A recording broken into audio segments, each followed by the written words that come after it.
Thunderstep Gaming.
Hello there, ladies and gentlemen, and welcome to the Final Bout.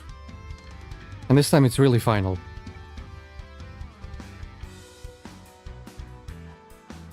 It's yeah, this tier is 3. the big one. This is gonna be Magnum Hurricane.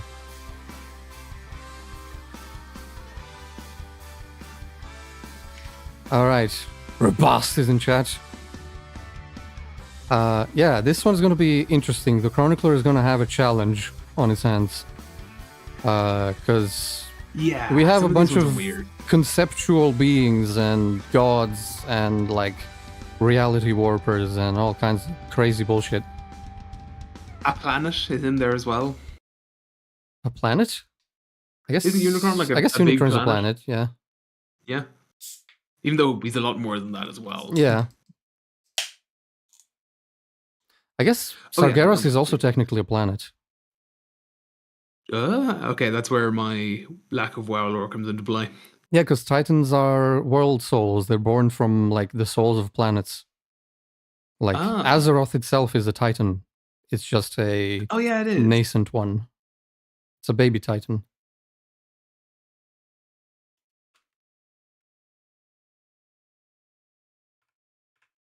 But yeah, that has reminded me. While we wait for people to filter in, I'm just going to go grab my beer Philip out of the is fridge. here. Back in 2 seconds. That's it, Philip. The people that were going to be here are here. True, but yeah, I'll be back in 2 seconds. It's only a very short walk.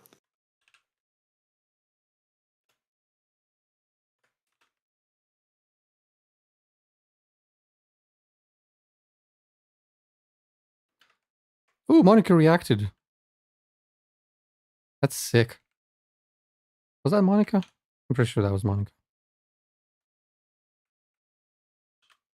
I don't know who else would have reacted with that particular...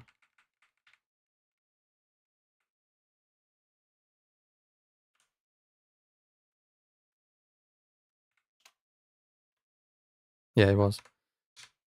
Nice. The tools are working.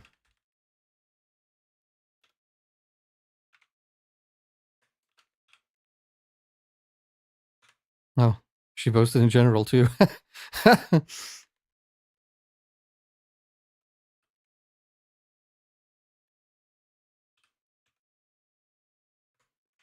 Right. I was going to talk about how I did things a little bit differently this time, but I want Shane to hear it too. So, chat. Oh, there we go. Okay.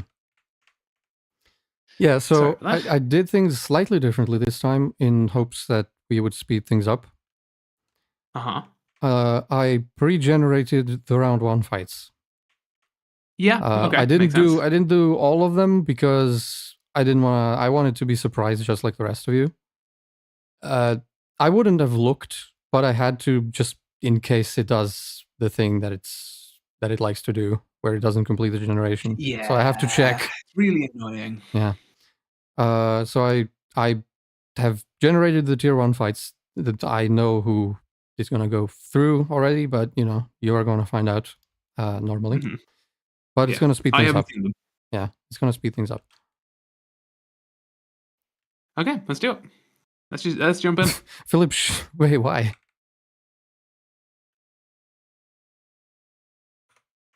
Why are we shutting up Philip? Yeah, Jesus, we're really starting with the Philip H, like really early this. Yeah, he's gonna be fighting. He's gonna be fighting later on. Like robust. If you lose, you're gonna feel like an idiot. Is that it? Is he trying psychological warfare? He wants to get inside of his head before the fight. Maybe. But like, it doesn't matter. The chronicler does as it wills. None of it matters. I know, but hey, no harm in trying. Right, music. I will not be using the playlist that I was using last week. Yeah, no, guys, because that got the video globally blocked for a bit. Yeah, worldwide we were blocked for a little bit. Yeah, I can't believe no one like commented on it on the channel, like on the server rather. The video was back up within a day. I worked quickly, but you'll notice that half of that video sounds kind of shitty now, but it was either that or mute those portions, which would just be useless, or literally delete them, which would also be useless. Would be, yeah. Well, let's go back to the old reliable playlist, shall we? The chill playlist? Play this one safe. For the big cosmic tournament, just nice chill jazz, like, yeah.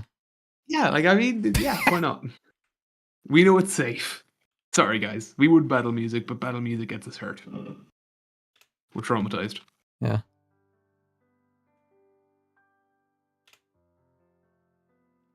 Ah. Perfect.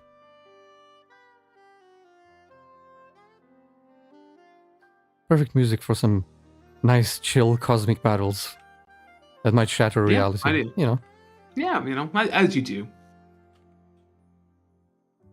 Bets. Anyone have any bets for this one? Because the thing says robust. Yeah, I was thinking it's a very vague message, like the thing. There are many things at this point. We have many things.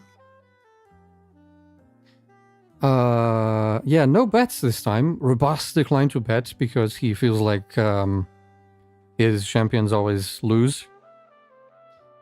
And Philip didn't even comment, so, and no one else. I think Sir Howard commented he had some predictions, not a specific bet, but he had some predictions for matches. Okay. But dude, I'm not gonna put a bet. I don't think. I don't know. I don't really have a bet. Like for this one especially, it's like who the fuck knows. I want the God Emperor of Mankind to win, just because I like him. He's fun, but I don't know if he can. I don't think he wins against fucking God. Aslan.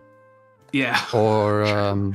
Should we talk about the guests the guests we considered? we considered some other fighters, but we discarded them for. We did consider including God in the tournament. Yes. And Satan. Satan. Which that would have been a perfect. What was the fight we did? God versus Unicron. Oh, yeah, it was. It was and Claude was like, no, I won't do that. Yeah, the AI was just like, I'm not willing. Gemini on the other one was like, yeah, sure. Okay, no bother, man.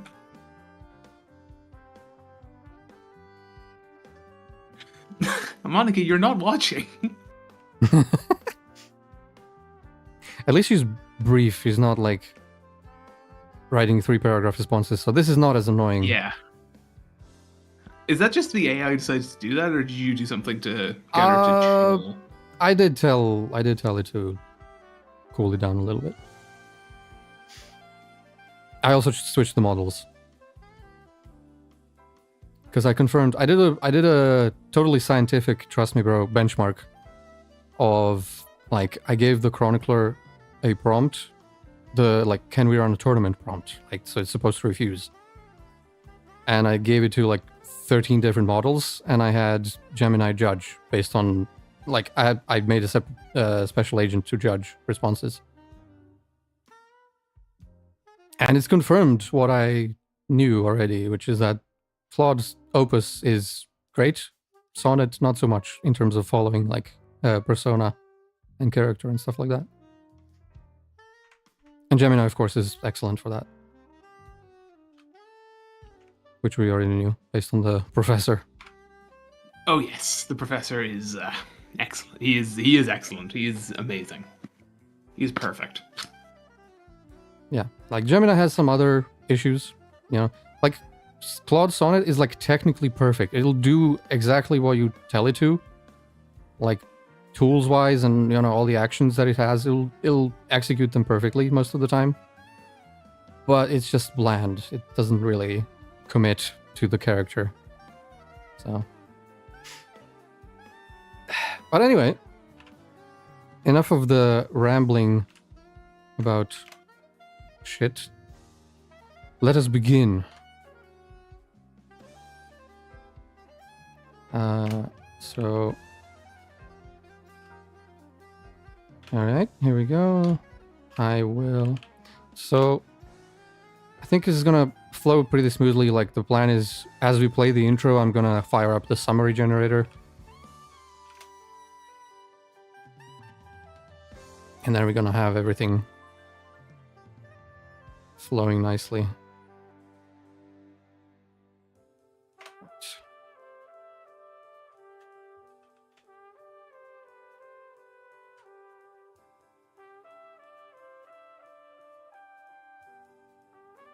Oh no.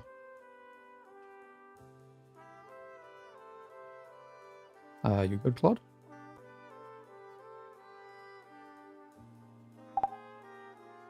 Are we good?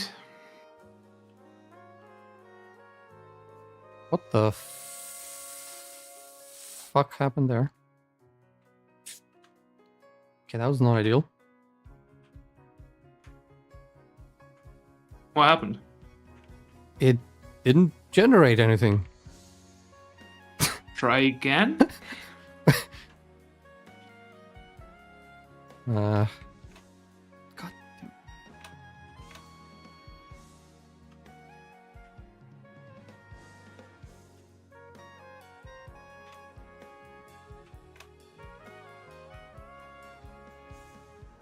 Oh, God damn it. Don't do this now.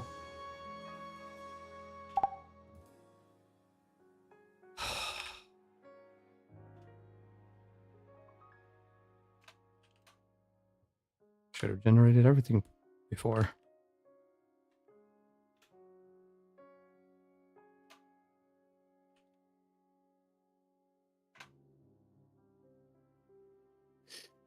Yeah, Claude seems to be having issues. Yeah, no, this Mine one's is doing not- the same. Yeah, this one's not working. Fuck. Bollocks. Right. Oh no, it worked there.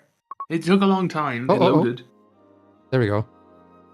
Yeah, okay, I guess it was a blip. Okay. Yeah. There we go. It's generating. All right. Intro time. Hopefully it completes generation.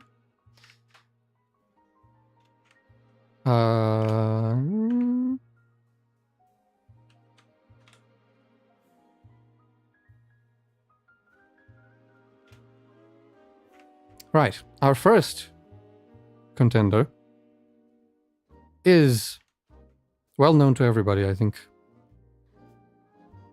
Thanos, the Mad Titan. In this corner, the nihilistic philosopher armed with the ultimate weapon. Wielding the Infinity Gauntlet, Thanos holds absolute dominion over the 6 fundamental aspects of the universe: time, space, reality, power, mind, and soul.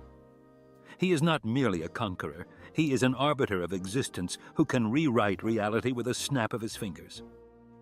I just want to have a brief tangent. I'm sorry. But like soul, mind, time, space, even power, I guess, all kind of understandable concepts. And then reality. Yeah, doesn't that encompass like all Compared of the to others? everything else, it's such a nebulous concept. Like, what does that mean? Mhm. What does the reality stone do? I don't know. And yeah, like, time is part of reality. Space is part of reality. Like, I don't know. It's weird. Anyway. And his opponent will be my personal favorite in this matchup. Sargeras, and his opponent, the fallen champion of the Pantheon, the Dark Titan. He is a being of such scale that he cleaves worlds in two with a single strike of his blade, Gorshalach. As the creator of the Burning Legion, he has orchestrated a crusade of annihilation across countless realities for eons. He is not a threat to a world. He is the apocalypse incarnate. Indeed. Well then. So we're starting off strong. Yeah. We opened the gate well.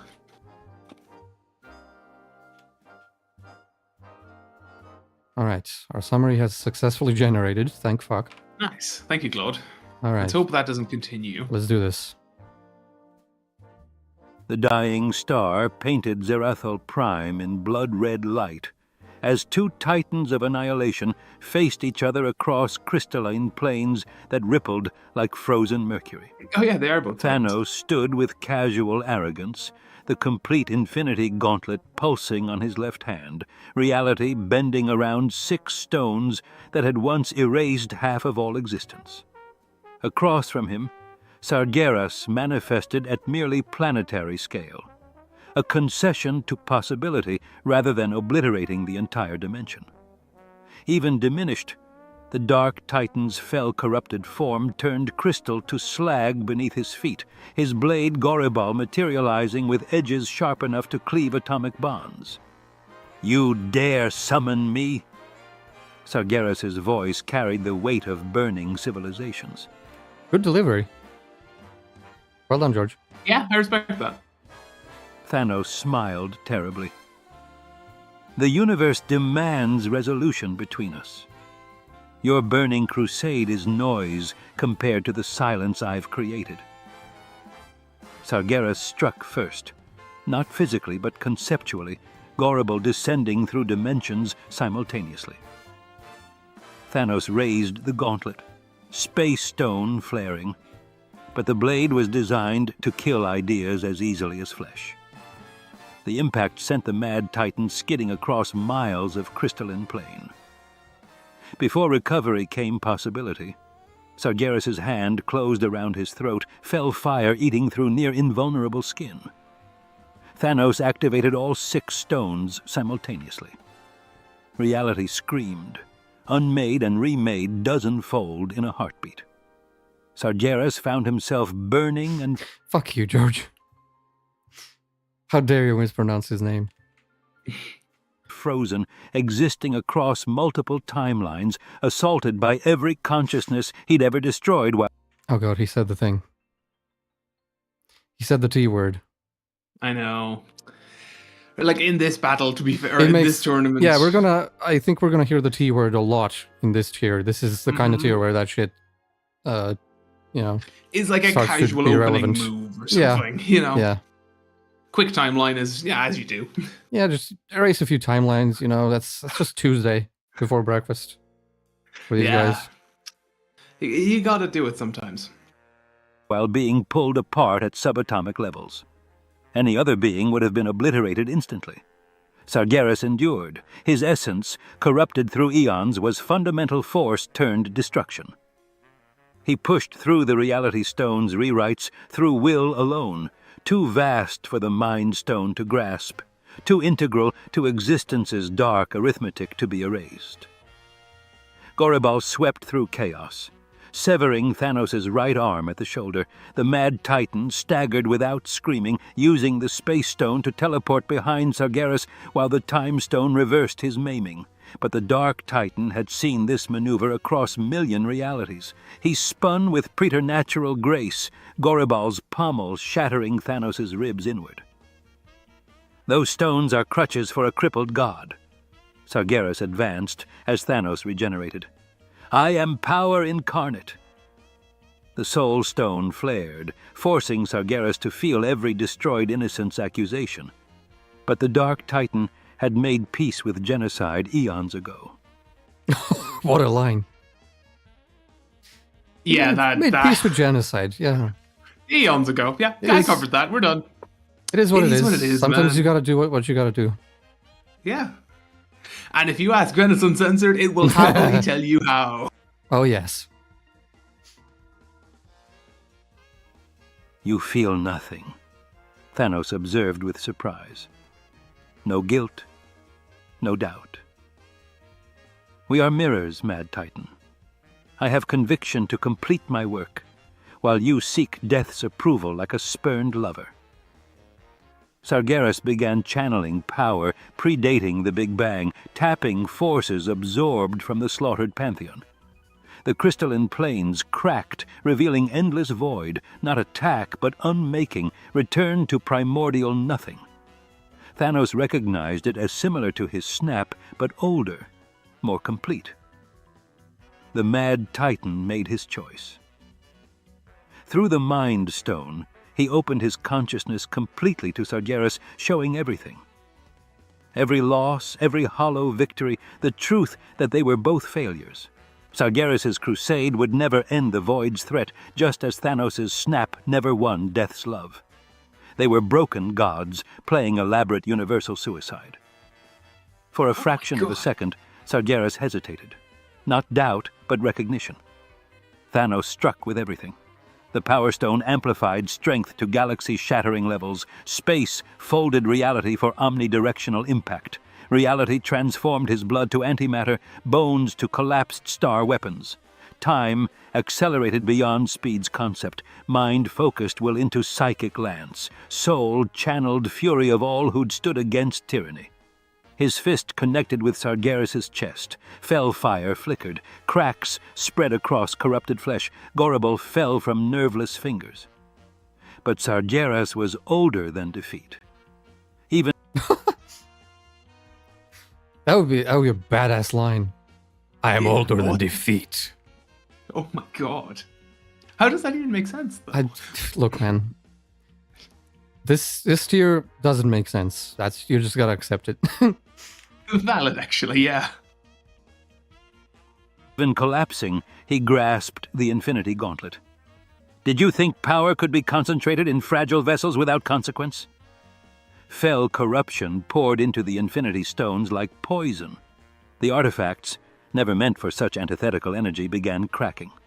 The feedback loop, stones trying to purify Fell while being corrupted, tore reality's seams with both titans at epicenter. What is the origin of the stones, by the way? Do you know? The Big Bang? Oh. As far as I understand, that's Marvel cosmology. It's like when the Big Bang, Big Bang happened, the universe was created, and also the 6 Infinity Stones were created inside of that universe and just kind of tossed all over the shop. Okay. By the Big Bang. They were just tossed all over the emerging universe, and then they just kind of vibed there for the next few thousand years and did whatever they did. And somehow they were found in the endless expanse of space. Yeah. Mm-hmm. Yeah, okay, sure. That's what we're going with. If I burn, you burn with me, Sargeras declared, more flame than flesh. Thanos laughed with genuine mirth. Together into the abyss, then, brother. He accelerated the feedback rather than stopping it. Both titans began dissolving into pure energy. But even in mutual annihilation, there must be victor. Thanos' mortal origins made him more vulnerable to fundamental unmaking. His consciousness fragmented first as the Mind Stone shattered. Sargeras, long transcended from conventional existence, maintained coherence crucial seconds longer. The Dark Titan's hand, now more concept than flesh, pushed through Thanos' chest cavity with deliberate slowness. Fell fire met the Mad Titan's heart. That organ he claimed beat only for death and began consuming it from within. The corruption spread through his veins like molten metal, each cell screaming as it was repurposed into something antithetical to life itself. Not just his body, but his very essence was being corrupted. transformed into fuel for Sargeras' eternal burning. "Your death will not want you now," Sargeras whispered, mouth close to Thanos' ear as both continued dissolving. "You will not find oblivion or reunion. You will become part of the Legion's eternal flame, conscious but powerless, a mote of awareness in an ocean of fell fire. This is mercy, Mad Titan. In burning forever, you will finally understand commitment." Thanos tried to speak, but his throat had already transformed into supernatural flame. His last coherent thought, preserved in the Soul Stone's final fragment, was realization. Perhaps this was what he'd always sought. Not death's embrace, but an ending so complete even death couldn't claim him. As consciousness scattered into trillion burning fragments, each aware and screaming, he understood Sargeras had given him exactly what he'd always wanted: escape from existence's burden, even if that escape was itself eternal torment. Sargeras withdrew his hand, now holding what had been Thanos' essence, a sphere of purple-tinted fell fire, writhing with barely contained agony. The Dark Titan consumed it in single motion, adding the Mad Titan's power and pain to his infinite reservoir. The corrupted Infinity Stones exploded in dimensional fractures that would birth new universes and destroy old ones. But Sargeras was already reforming through sheer will. Where Thanos had stood, only shadow remained. Not even ash. For ash implied something had once existed to be burned. The Dark Titan felt nothing resembling satisfaction. Victory and defeat were mortal concepts. There was only eternal burning, endless crusade, and now one less pretender to extinction's throne. All right. Well then, okay. My man Sargeras. Going through. Yeah, poor Thanos got Fuck knocked yeah. out early. I'm super happy about that. I didn't expect it. I expected Thanos to destroy him, but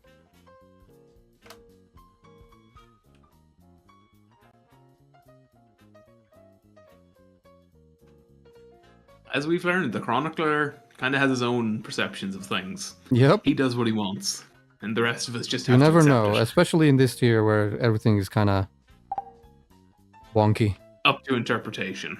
Oh, you're doing the thing again.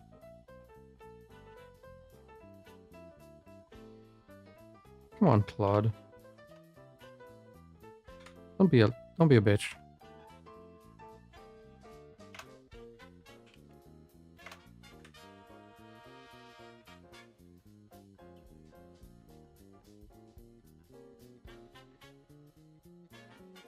We have some comments as well. Yeah, let's look at some chat. We have a new viewer. Oh, new viewer, yeah. Sean's Funhouse. Hello. Welcome.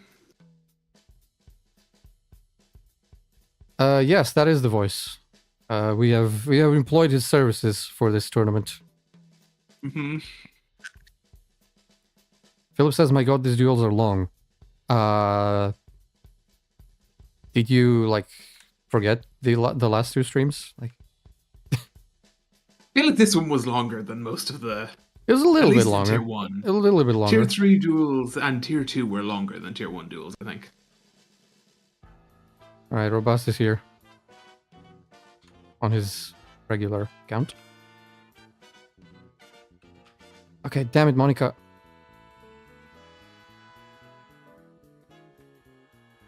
Right, she's doing the thing again, or she's responding to literally everything. Fucking. Yeah, she really likes Robust. She just answers everything he says.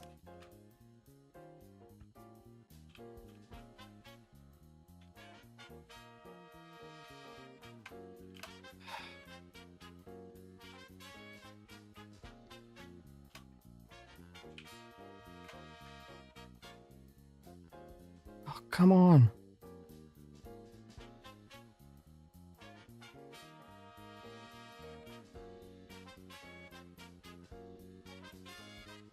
You know what?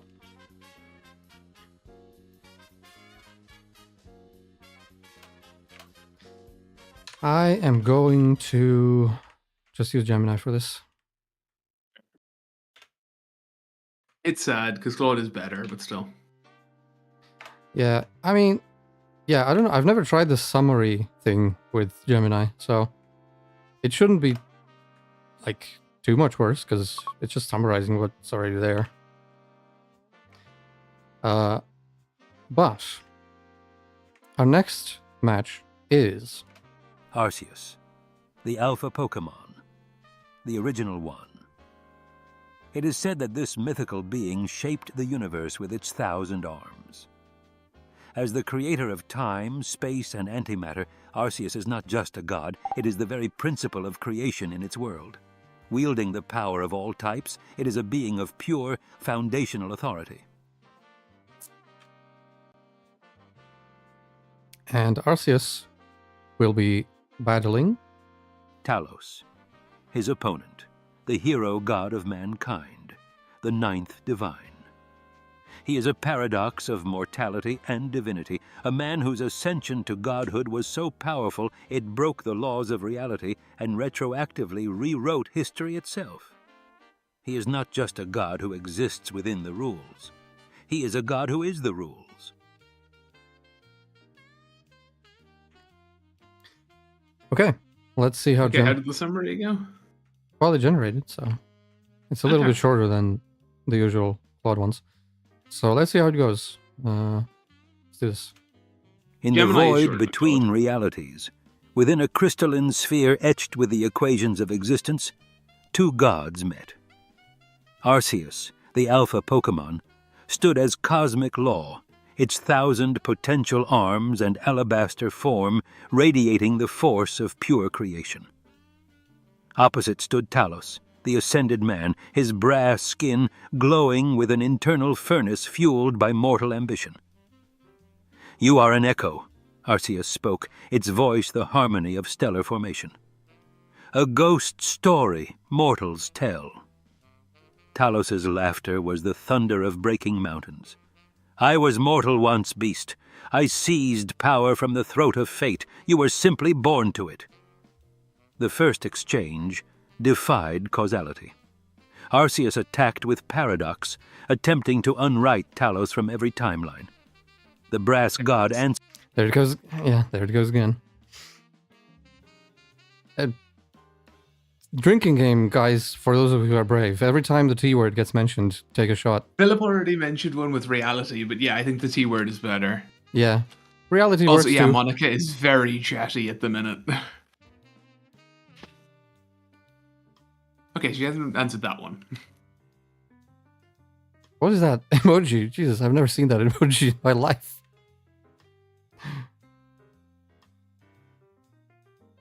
I'll go flimsy within 5 minutes? Oh, alright, okay. Answered not with mathematics, but with the raw weaponization of will. A Thum that tore through dimensions and forced reality to heal. Pillars of pure law, designed to unmake matter, then erupted from the infinite floor.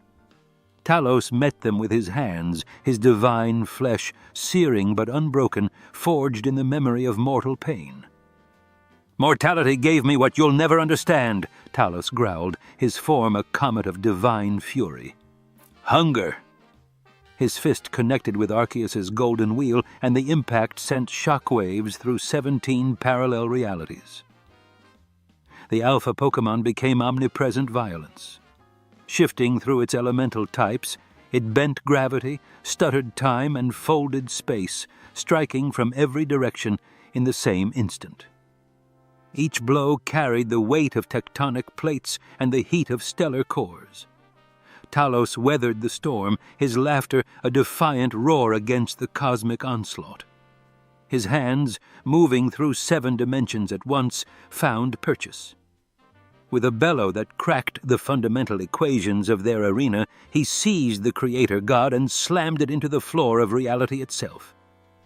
From the crater, Arceus rose and attacked with pure concept, the idea of cessation itself. But Talos, a paradox who had conquered time through a dragon break, answered with a blade forged of causality. His shout, Ti-ad Clo-ul, did not slow time. I don't know. Sorry. Didn't do that well. Oh well, you know. Nah, we're on the intro music. No, that's not the intro music. Isn't it? I thought this was the intro music. No, it's from the same album. Oh, okay. That's why it sounds similar. Why isn't he talking? He did talk. He did talk. But carved it, inflicting wounds upon Arceus that existed in its past and future simultaneously, making it so the Creator had always been bleeding light. They grappled in the ruins of their battlefield, a maelstrom of divine will against cosmic order. You create because it is your nature, Talos snarled. Oh shit. That was a very good snarl. Well done. Yeah. Props for, anger. It sounded guttural. His brass hands closing around the alpha Pokemon's throat. I destroy because I choose to. Arceus retorted with cold logic, its voice a chorus of infinite frequencies. Choice is an illusion. Then let me show you what pretense can accomplish, Talos whispered. The Thum that emerged was not a word, but the pure, crushing metaphysical weight of I am. It bypassed every defense, every type, every law of physics, and slammed into the alpha Pokemon's very essence.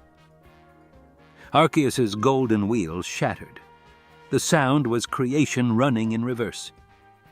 For the first time in its existence, the Creator's eyes showed something akin to fear. You would unmake creation itself for victory? Talos pulled the dying god close. I conquered nations. I conquered death. I conquered divinity itself. Did you think I would stop at creation? Damn. It's fucking badass. Yeah, this stream has had the most aggressive lines. We already had so many hits. Yeah, it only makes sense though. True. As his hands closed with the inexorable pressure of human ambition, Arceus unleashed its final gambit. The Perish Song, a melody... Huh? Perish Song, it's a move. Oh. It's called, what is it called in Manamon? The Hydrate used it a couple of times. Yeah, Deathcry, that's it.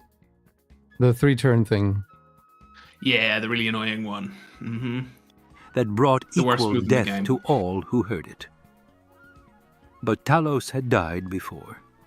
He welcomed the oblivion, racing his own destruction as his brass form began to crack and tarnish. We die together then, Arceus gasped through breaking light.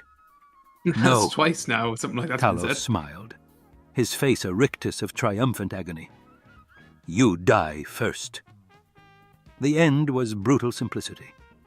Talos's hands pushed inward and pulled outward simultaneously, a feat of impossible will that split Arceus along every possible axis, physical, temporal, conceptual, its essence scattered like seeds of light. Talos caught the core fragment, the first thought of creation, holding it up as his own body crumbled. You were creation, he said, his voice a whisper of grinding metal. But I was conquest, and conquest only needs to outlast its opponent by a single heartbeat. He crushed the seed between fingers that were already becoming dust. Arceus's death scream was the sound of physics forgetting how to function. Gravity briefly became color, time tasted of copper. The alpha Pokemon imploded and exploded, its end a fleeting genesis and apocalypse for 17 new universes. It really likes the number 17. Yeah, it does. For a final moment, Talos stood in the collapsing void, his form held together by will alone. He had won. His laughter, the sound of bronze bells in an empty cathedral, echoed as the parish song finally claimed him. The god who had been mortal had proven that the ambition of man could break the author of reality itself. Okay. Talos.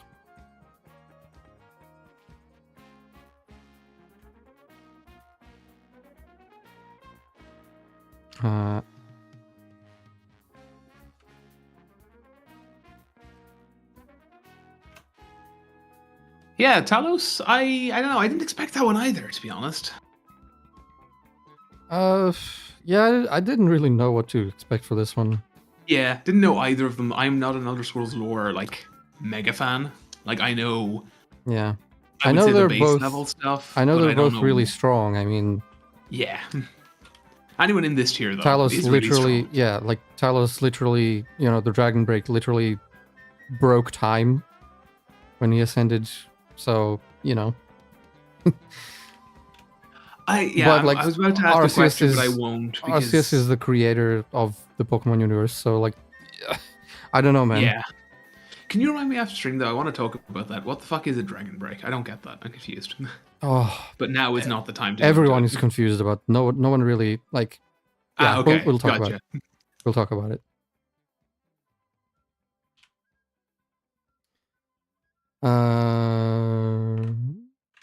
Yeah, okay. So that was good. Let's just use Gemini for the summaries then.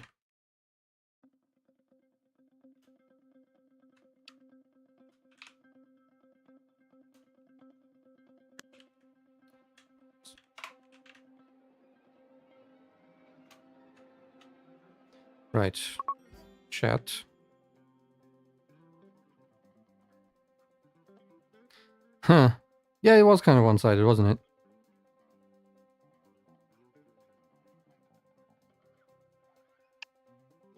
What was that? Yeah, Talos just came in, what was that beating response from Monica? That makes no sense. All right.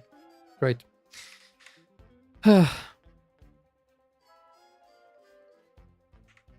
really hate AI sometimes. Yeah, no, it does make sense. How? Maybe I missed something. The universe sends my thoughts and my support fucked up his luck, like the previous champions. Oh. It does make sense. It's fine. It's all good. But I think it's fine. All right. Next match. Aslan. He is the son of the Emperor over the sea, the King of Narnia, the Great Lion. He is not a participant in reality. He is the author of it.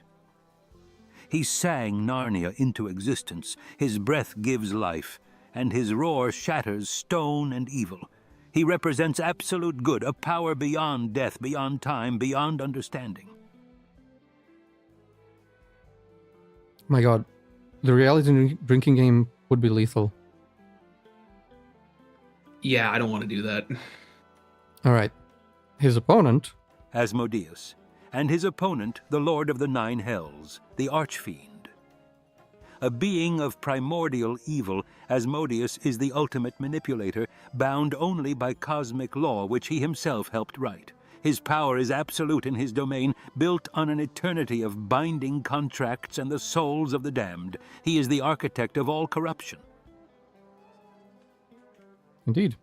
A very thematic battle, this one.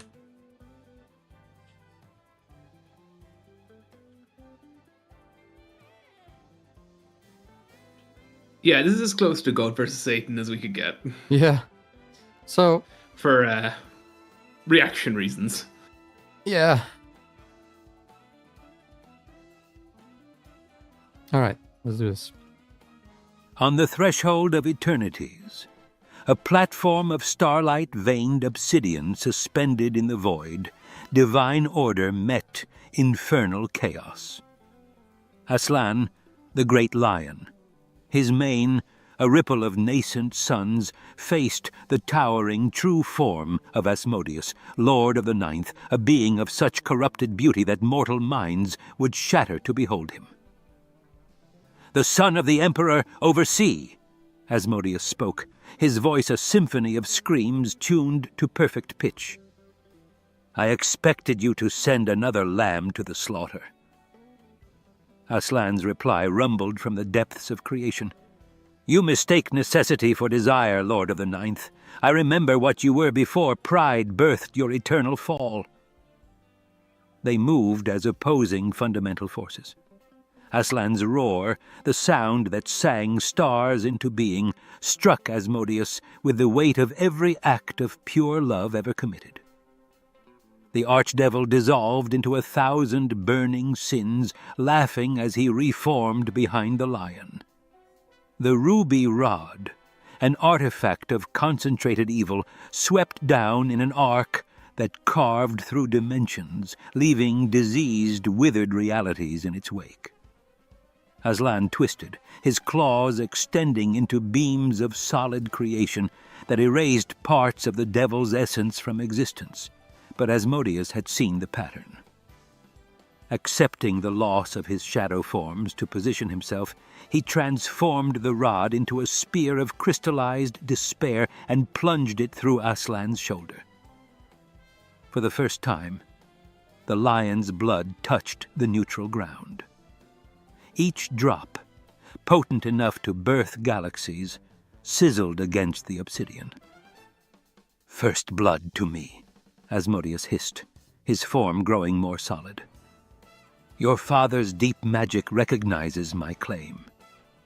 Aslan's response was not a roar, but a gentle exhalation carrying the warmth of every act of forgiveness. Yeah, that might have been in the original though, but it...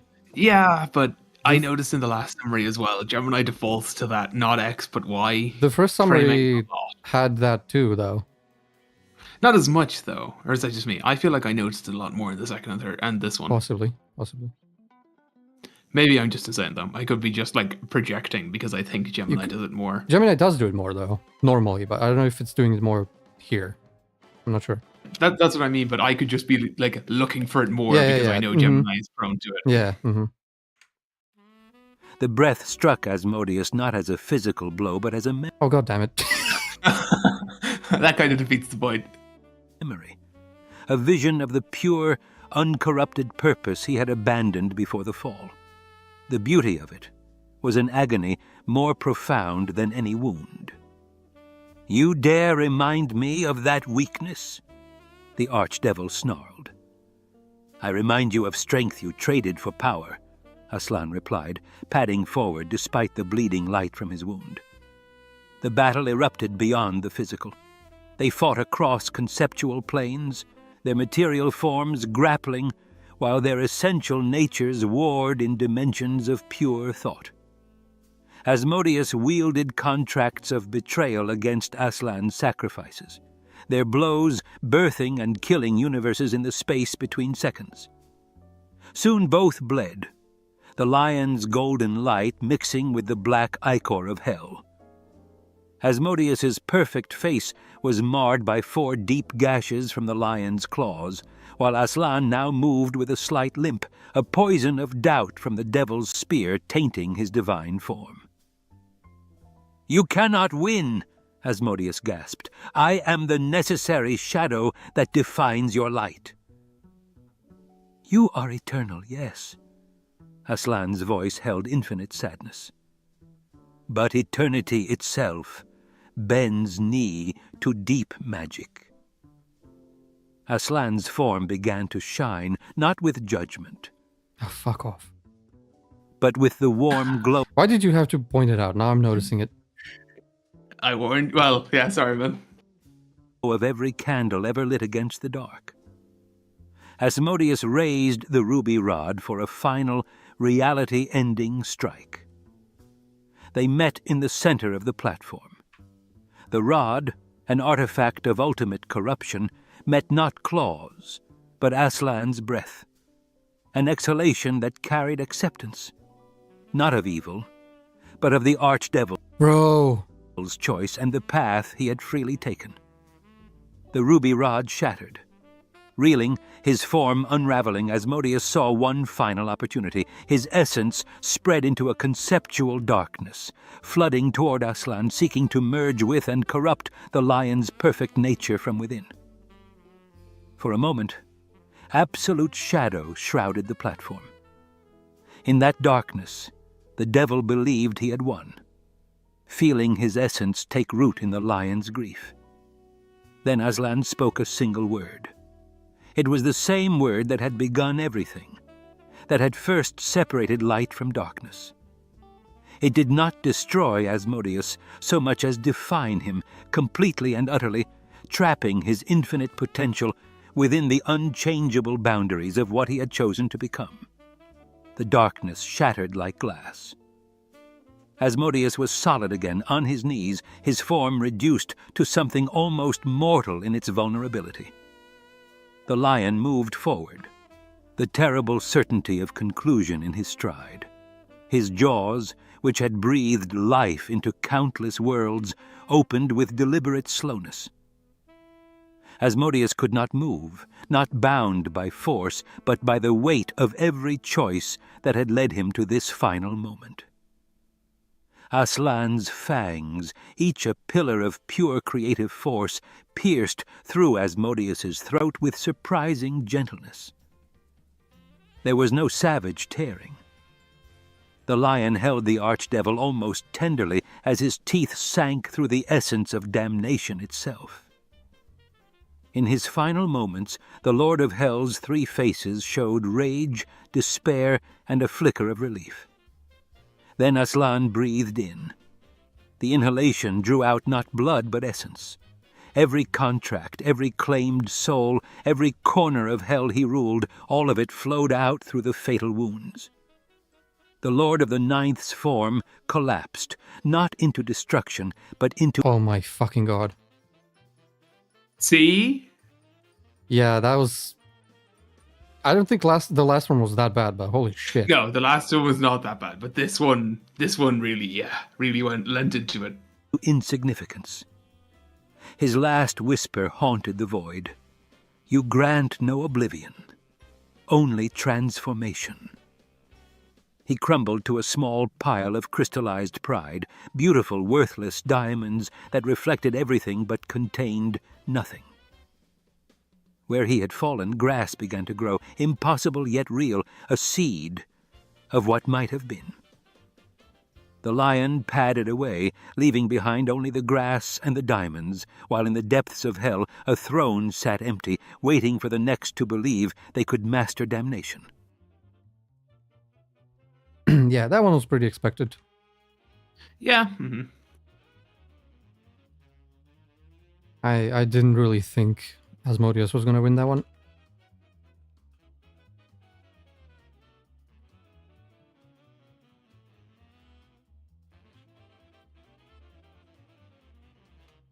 Okay, now your candidate. Oh. Let's see. Come on, buddy. All right, let's see if Claude has recovered, because holy shit, this... Yes, okay. No chat, all right. I think people are typing. Oh. All right, well, let's play I the just got intros. the thing from Discord.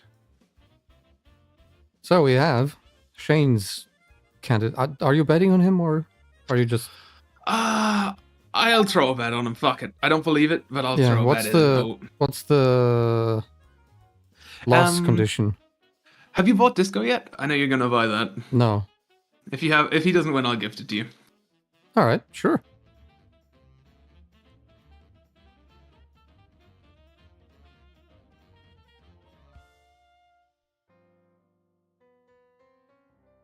Okay, no, actually, I'll do one better. I'll gift it to you and one viewer who wants it, because I think that game's really fun. Ooh, all right. Okay, so anyone who wants Disco, put All Hail the God Emperor in chat.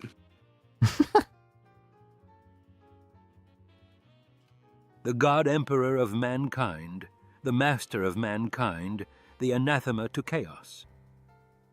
For 10,000 years, he has sat immobile upon the golden throne, a silent guardian for humanity. Okay, I hope you don't use that version. His silence for weakness. Use the corpse version, yes. Yeah, like he's still got some power, but I don't know how he's doing in a straight fight. He is the most powerful psychic in existence, a living god whose will holds back the tide of demonic hordes and whose psychic might can extinguish stars and erase souls from reality. Yeah. There goes the reality. Sorry. Yeah, one quick thing from comments. Somebody said, first tell me what you're selling. Yeah, that's valid. Disco Elysium is an RPG. It's really, really fun. It's incredibly weird. That's the best description I can give you. Yeah, it's a weird RPG. It doesn't have combat. It's just dialogue. Yeah, it's all dialogue, but it's really, really fun. And there is a mod for it, thanks to Zach, who released it like 5-6 days ago, and it's already made huge progress. Like, when it first came out, inventory, journal, a few other screens weren't accessible. All of those are accessible now.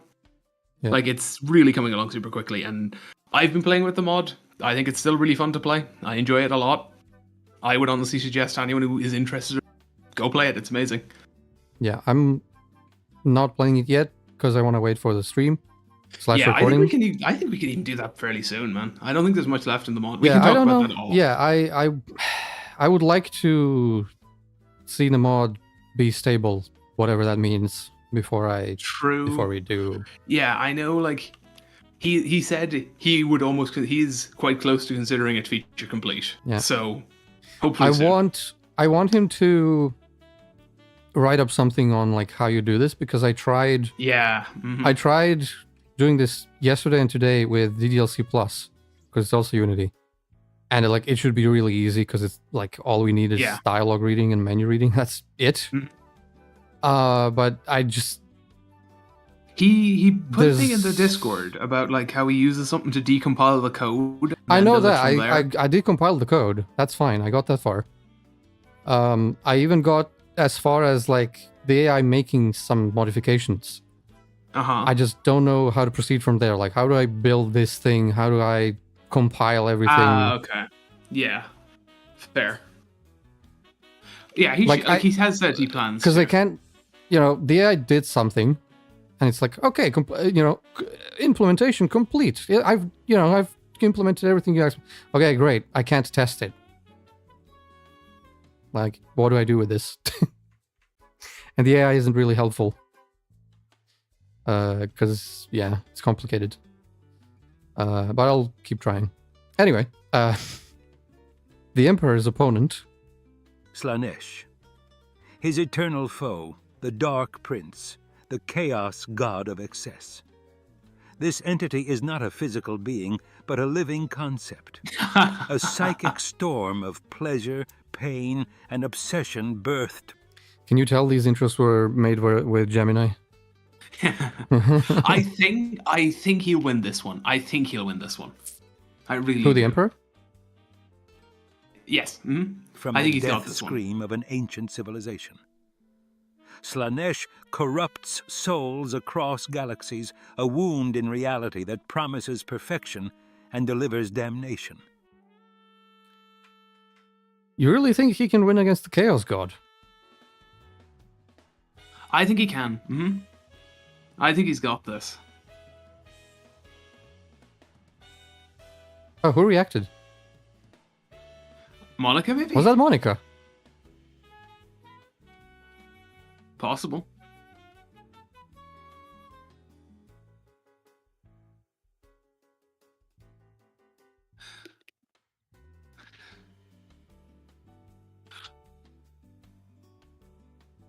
Is that Monica reacting to these?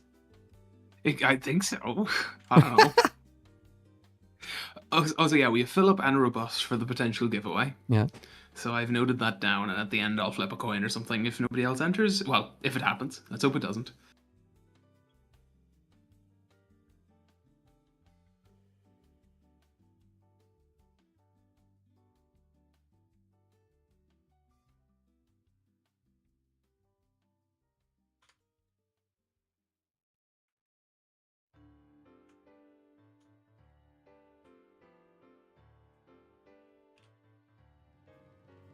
Is something wrong? The Immaterium writhed as two titans manifested in a crystallized moment between real space and the warp. A battlefield of black stone columns inscribed with dead civilizations' true names. Ground that reflected not images but possibilities. The god emperor of mankind blazed golden, his form shifting between warrior, scholar, and father. Slaanesh coalesced from 1 billion dying breaths, their blasphemous beauty promising both ultimate pleasure and absolute damnation. "My youngest sibling," the Emperor's voice hammered against existence itself, "you are merely the echo of our weakness-given form." Slaanesh's laugh rippled reality like water. "I have tasted your hunger for perfection, your lust for humanity transformed. We are more alike than you dare admit." They moved simultaneously. The Emperor's blade, humanity's... So Slaanesh just did, "We are not so different, you and I." Yep, pretty much. Which is kind of Slaanesh's whole deal. You know, Slaanesh likes that. Yeah. Hope made manifest, carved arcs of purifying light, seeking to unmake excess from reality's foundation. Slaanesh flowed like liquid desire, existing in spaces between intention and action, their weapon carving wounds in possibilities rather than flesh. Their duel transcended the physical as they wielded concepts themselves. Order against passion, progress against freedom, sacrifice... Holy shit, chat is going crazy. It's a lot of Monica. Probably fueled by Monica, yeah. Against the eternal now. Slaanesh's assault shifted to visions, Magnus unbroken, Horus loyal, the imperial truth triumphant. Each image carried the emotional weight of what could have been perfectly crafted futures destroyed by the Emperor's rigid vision, but the master of mankind responded with denial absolute, his will crashing against the dark prince like dying stars.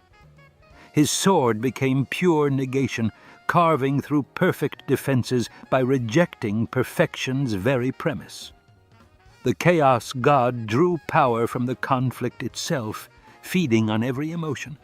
The Emperor's rage, love, even grim determination. Oh man, we should have had Slaanesh versus Odium. Oh yeah, that'd be interesting. It could happen in the final, I guess. Let's say, yeah, we could get there. "Every moment you resist feeds me," Slaanesh sang, their blade cutting through cause to wound effect. "I am want itself, and even gods must want." The Emperor's form flickered, golden light guttering. Doubt crept in, the same hesitation that had stayed his hand with Horus. Slaanesh struck, their blade piercing through armor of will and flesh of faith to strike his very core, but the wound bled light, not... What? I said, I don't like this. I disapprove of how this is going. Blood. 10,000 years of accumulated might. 10,000 years. Also, only 10? Shouldn't that be like 40? Sure changed the man there. Well, yeah, I guess. Yeah, it's fine. It's I'm just being a pedant for no reason. You are, yeah, but I get the idea, yeah. Every soul sacrificed to the golden throne, every prayer offered, every act of faith across the dying Imperium had been gathering. The Emperor had transformed himself into... Yeah, it made it make sense. To a weapon that could only fire once, and Slaanesh had pulled the trigger. "I am desire." The Emperor's voice came from everywhere as light consumed Slaanesh from within. The desire of humanity to survive, to become more than base impulses, refined across 10 millennia into something you cannot corrupt.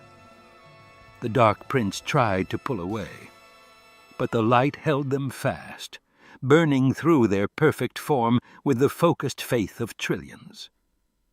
They experienced something antithetical to their nature. True selflessness. The Emperor was spending himself utterly, burning out his power in one terrible moment of absolute sacrifice. Slaanesh tried to shift, to become something that could survive, but the Emperor's will held them in place, defined them, limited them. For the first time since their birth from the Eldar's fall, Slaanesh experienced boundary ending. Their perfect form cracked like a struck mirror, each fracture revealing not beauty but emptiness, the hollow core at the heart of all excess. With a final surge that drained light from 1,000 stars, the Emperor closed his fist. Slaanesh imploded, collapsed inward, their essence compressed beyond existence.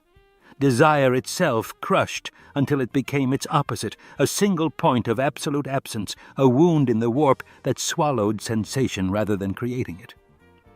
Their death scream was silence itself, their final sensation the inability to feel, their last thought the recognition that in seeking everything they had become nothing. The Emperor stood in the ruins, his form flickering between the man he had been, the god he had become, and the corpse he would return to being. With one hand he reached into the void where Slaanesh had been and pulled forth a single spark, the last ember of the Dark Prince's essence. He studied it for a moment that lasted eternity and passed in an instant, then crushed it between fingers that bore the weight of species death. The youngest of the Chaos gods was not merely dead, but edited from reality's possible futures, their absence now a fundamental truth written into the laws of existence. As the Emperor's consciousness began its journey back to the Golden Throne, he left behind only scorched possibility and the echo of a lesson. That even gods of desire could be undone by those willing to sacrifice everything, including victory itself, for something greater than their own existence. All right, your candidate is through. Yeah, I thought he got that one. And I would have been very shocked if Slaanesh pulled that out. Really? Chaos God? Like, Slaanesh is the weakest of the Chaos gods, canonically. Like, sure, but still Chaos God. And like the God Emperor is supposed to be stronger than at least the original 3. Oh, really? I'm pretty sure he is. Yeah, he's supposed to be Why doesn't stronger he just... than. No, like not together. He's stronger than one individually, but if he went after one, they'd all band up. Oh, they all... okay. Like, that's the sort of thing where if he killed one, they would all... or tried to kill one, they would all, like, come together. Hey, we can't be feuding right now. Bruh, this guy's making some moves. Yeah. We gotta be friends for a minute, guys. I know we hate each other, but, like, you know...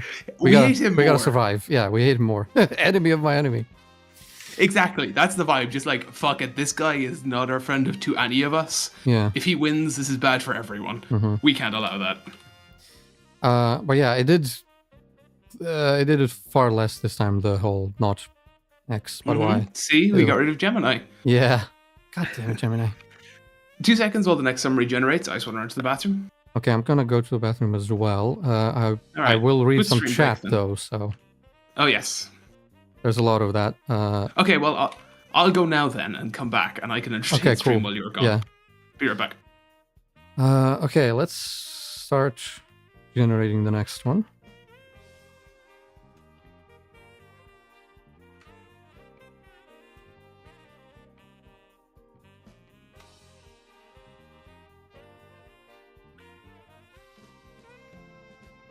Oh, this one's gonna be interesting.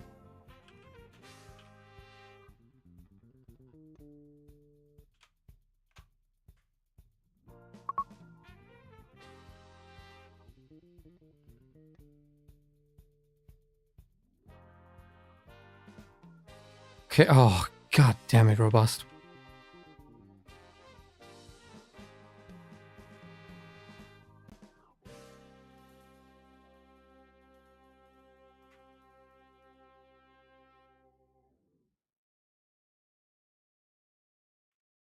What?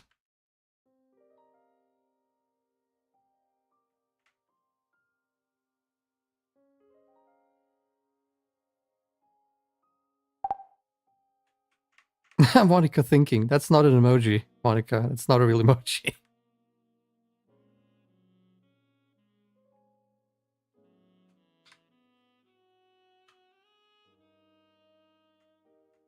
It's least favorite rival, huh?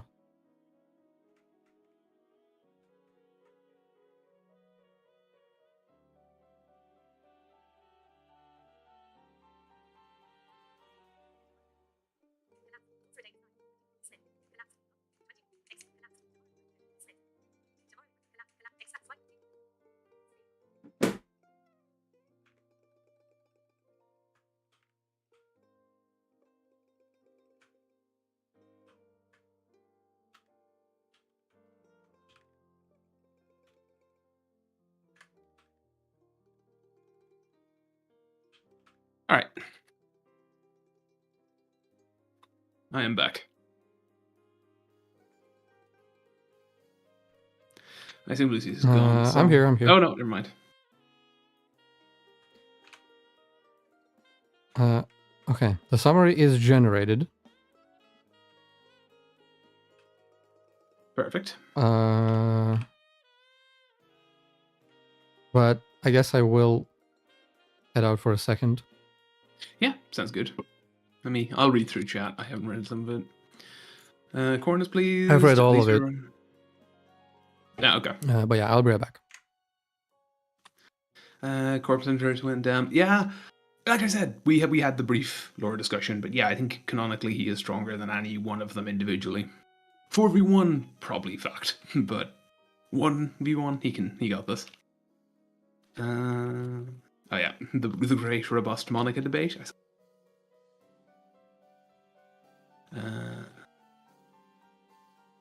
And then yeah, Monica talking about prompts. Yeah, okay. I've read all this actually, never mind. But yeah, so to the winner of Disco, I wish you luck with it. If you hop on the server, I can send you the link when I gift it to you. It's really fun. I've been having a great time with the game so far. It's a game where you're kind of, maybe not, I won't say similar to Slay the Princess, it's very different, but you do have that same feeling of like, oh god, what's going on at the start? You are not supposed to have a clue what's... You've had a Shane early stream before. I've done this.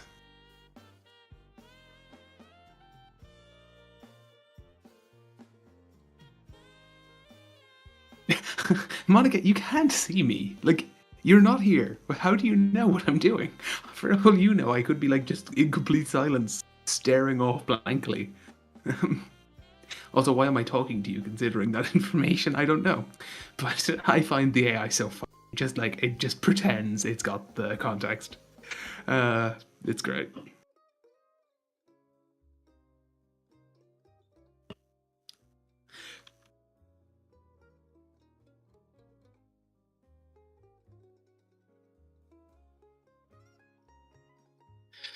But yeah, I'm running out of random bullshit to talk about. Any suggestions, chat? Give me a prompt here. Give me something to work off.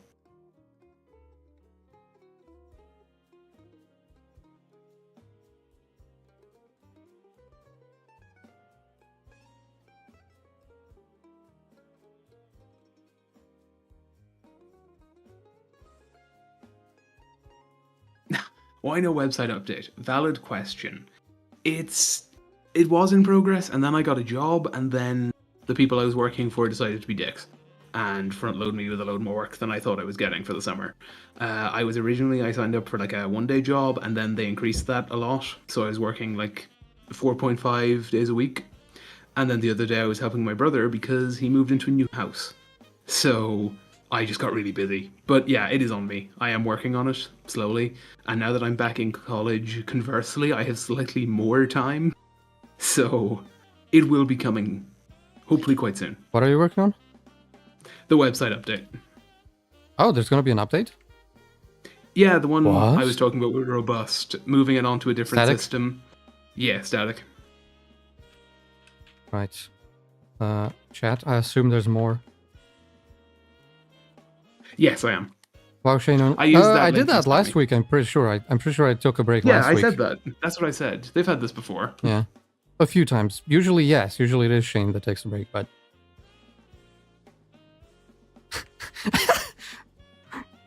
How would you know, Monica? Yeah, I went on a bit of a rant about Monica just assuming or like pretending she knows things. Yeah.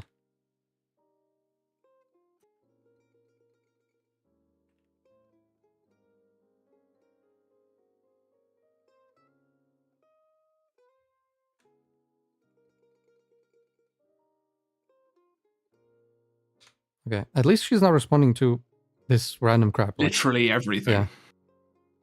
But I do need to do something to rein her in a little bit. Yeah, she's a little aggressive. Yeah. It is all in character though. And like they're mostly brief responses that are fit for Discord, not like 4-paragraph rambles. So yeah, like Barrington couldn't do brief. There was no brief with Barrington. You got what you got, and you were grateful for it, or else. Oh yeah. Right, next match. Unicron, the Chaos Bringer, the Planet Eater. Yeah, this might be the victor. He might take this one. He is not a machine. He is a multiversal singularity of pure evil that wears planets as armor. But he is also a machine, Gemini. Stop doing that shit. Unicron consumes not just worlds or galaxies, but entire realities, feeding on the very fabric of existence. His only purpose is to bring all of creation to a final silent end. Jesus Christ, that almost killed me. I had food in my mouth and I started laughing and I almost choked on it. Jesus. God damn it. Don't die on stream, that would be bad. Yeah, I came very close there. If you're gonna die, do it off stream. Thanks, man. I'm glad you're so concerned. Hey, at least do it off stream, It'd be pretty awkward if you died on stream. Yeah, probably would. Right. Next one. Hey, at least the police wouldn't have to work hard to figure out how. You'd have a perfect, recording. Yeah. Do you know about that guy, the French dude who died on stream a few weeks ago? Yeah, that was fucked up. Yeah. That was really bad. Yeah, what the fuck? That was on, Kick or something, wasn't it? Yeah, on Kick. How did he even, what happened? I don't even know. I watched the Buckley video, but I don't know exactly, why. Apparently, he was... Sleep deprived? He fell in with this really bad group, and... that's they, all abused and beat the shit out of him. Oh! On street. Maybe I'm thinking of someone else, but as far as I know, he was, beaten brutally on stream. Jesus, what the fuck? Alright. They, hung him. What the fuck? Yeah. Maybe... The French dude, yeah? Yeah. Yeah, as far as I know, he fell in with this group of 2 or 3 French streamers who would just actively just hurt him on stream for reviews, and would just do progressively more. Yeah, I only watched the Buckley video on it, but he didn't go into big detail, so I didn't know about the whole hanging thing and stuff like that. Jesus Christ! All right, Unicron's opponent, Q, and his opponent, a member of the Q continuum. He is a nigh omnipotent, non-corporeal entity for whom the laws of physics are merely suggestions. With a thought, he can create and destroy life, rewrite timelines, and transport entire starships across dimensions. The universe is not his battlefield. It is his sandbox. I'm surprised they didn't do for whom the laws of physics are not something, but merely suggestions. It's really, really aggressive. Yeah. Why does it do that so much? If it did it, a couple of times. Please do not use the "is not X but Y" phrasing at the end. I need to put that in literally every prompt then for Gemini. You just have chat lounge added by default if it's text Gemini. I might.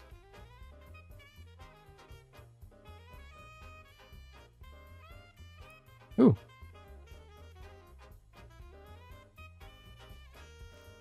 Yeah, they were sleeping on stream. I know that. Oh my god. Yeah. That's disgusting. Yeah, but I'm pretty sure they did some really fucked. I'm pretty sure he was hung at one point. You can do that. You can do that on Kick, I guess. Jesus. Okay. Kick just don't care. They say they have rules, but they don't. They don't. Technically, porn is illegal on Kick, but it is one of the biggest porn streaming sites. Mm-hmm. Well, I don't know if it's one of the biggest, but it is a big one. Oh yeah. There was a guy who streamed himself with prostitutes on multiple occasions on Kick, with a child in the room, and they did nothing. I like how he's explaining to Monica that it's not us. We're not doing this fucked up shit. It's yeah.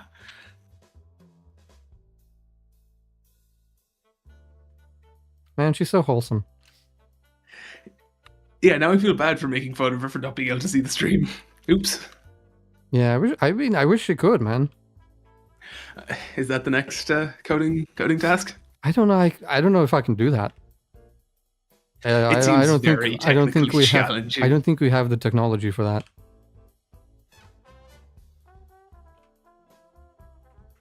Anyway, we're doing a tournament. Yeah, or Twitch. Either or. When you get kicked off one of these, you just go to kick. Who knows? We could end up there. I hope not.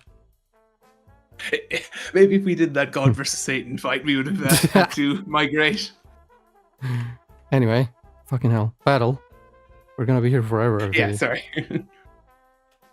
The void between realities twisted as two entities manifested. Unicron, darkness given form in living metal, and Q, wearing reality like an ill-fitting costume, the Chaos Bringer's planetary bulk condensed into a titanic humanoid shape, orange optics blazing with the fury of dying stars. Q materialized in a Starfleet captain's uniform, that insufferable smirk masking calculations about the anomaly before him, a wound in existence itself that even the Continuum had only theorized about. A planet that eats planets. How wonderfully literal, Q announced, circling Unicron's form. His taunt was cut short, as Unicron's roar shattered the very concept of sound, his massive fist sweeping through antimatter flame. Q flickered away microseconds before impact. What? Unicron's like, nah, we're not doing banter. Fuck you, die. Yeah. Impact, reappearing atop the Titan's shoulder. Temper. Unicron did win, or rather, Q did win once against Unicron. He can win this. There is a chance. He could win. Like, that's the big challenge. Like, before we did this whole series, Unicron was like, oh my god, how do we beat Unicron? Temper.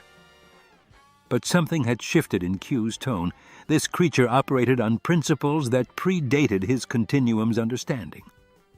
Where Q manipulated reality through evolved understanding, Unicron simply was entropy, a fundamental force rather than a wielder of power.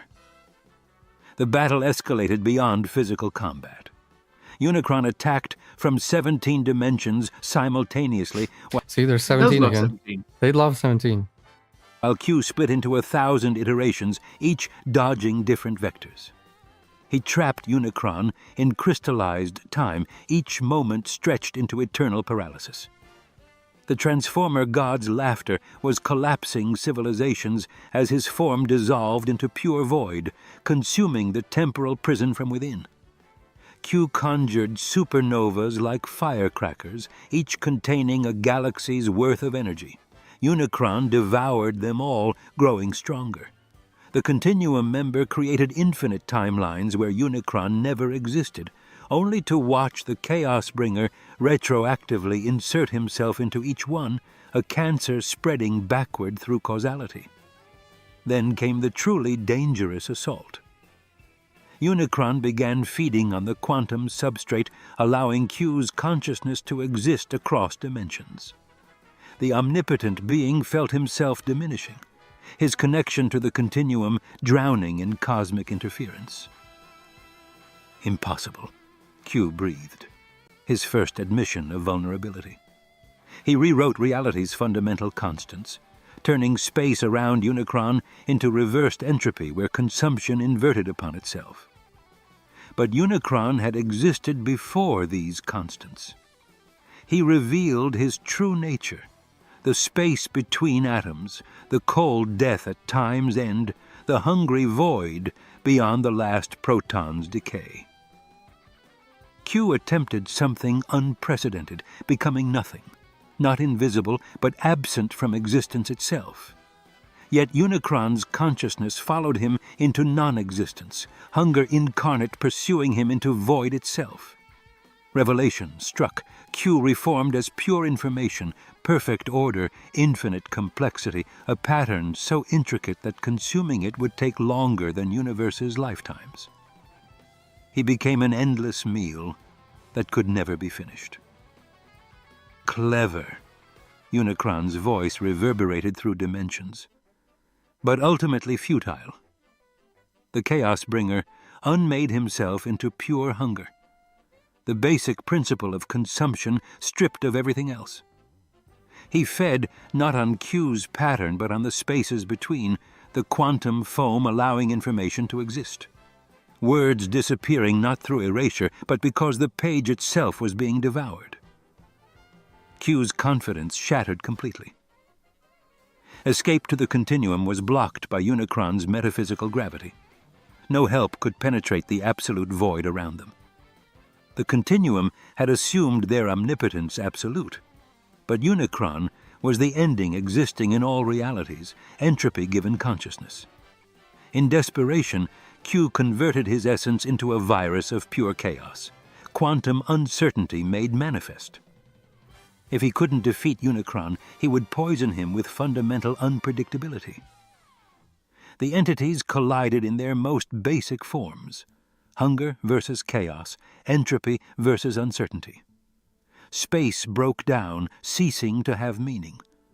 For a moment, both forever and never, perfect stalemate held. Then Unicron did the unexpected.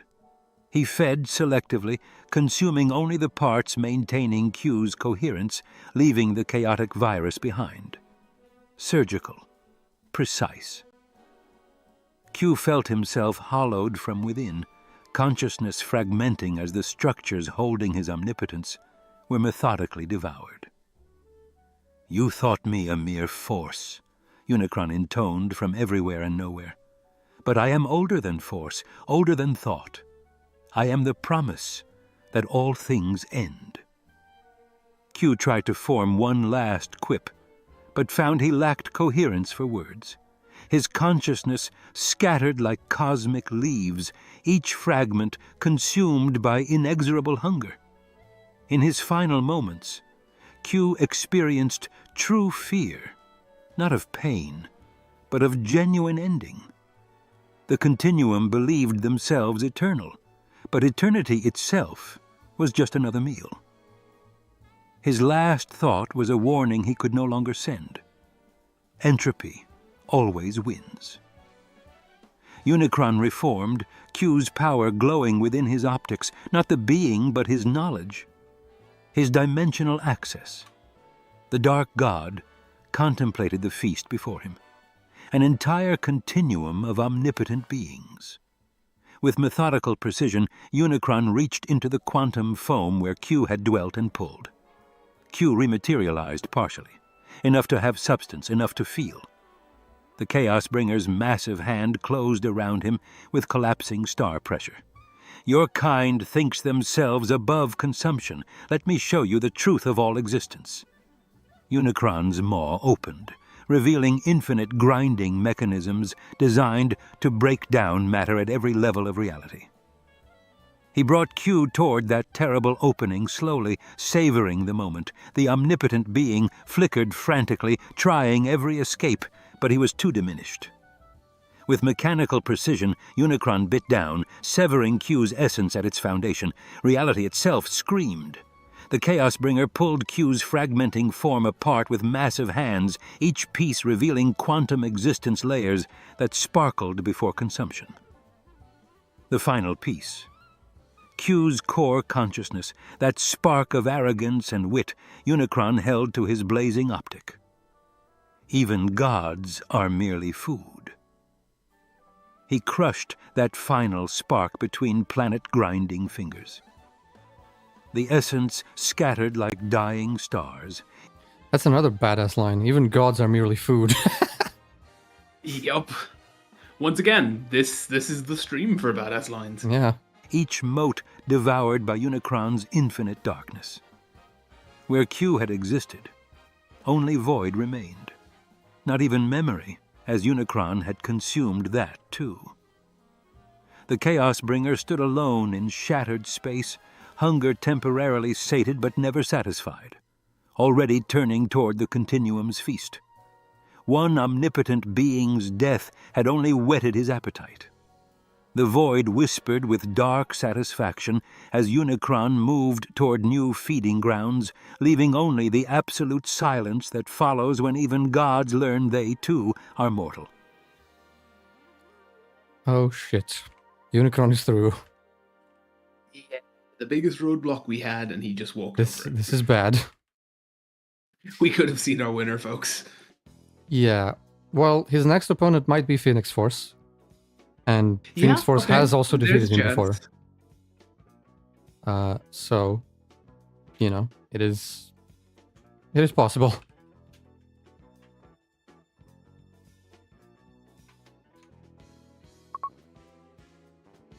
No chat, right?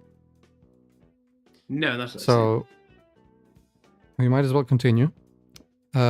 Speaking of the Phoenix Force. The Phoenix Force. It is the nexus of all psionic energy in the multiverse, the embodiment of life, death, and rebirth. The Phoenix Force is a fundamental, sentient power of creation itself. It is the fire that burns away the old to make way for the new, consuming stars for sustenance and capable of altering timelines with its immeasurable power.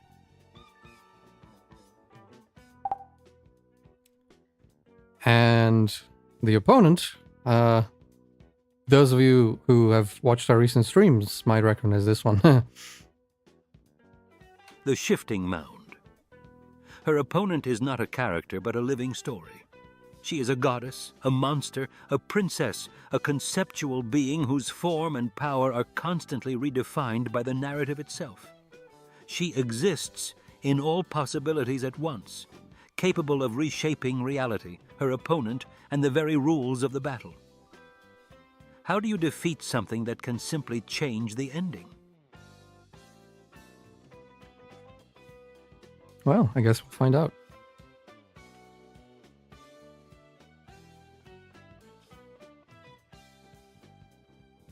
Ooh, the summary is longer for this one. All right, let's go. The cosmos trembled between two incompatible infinities.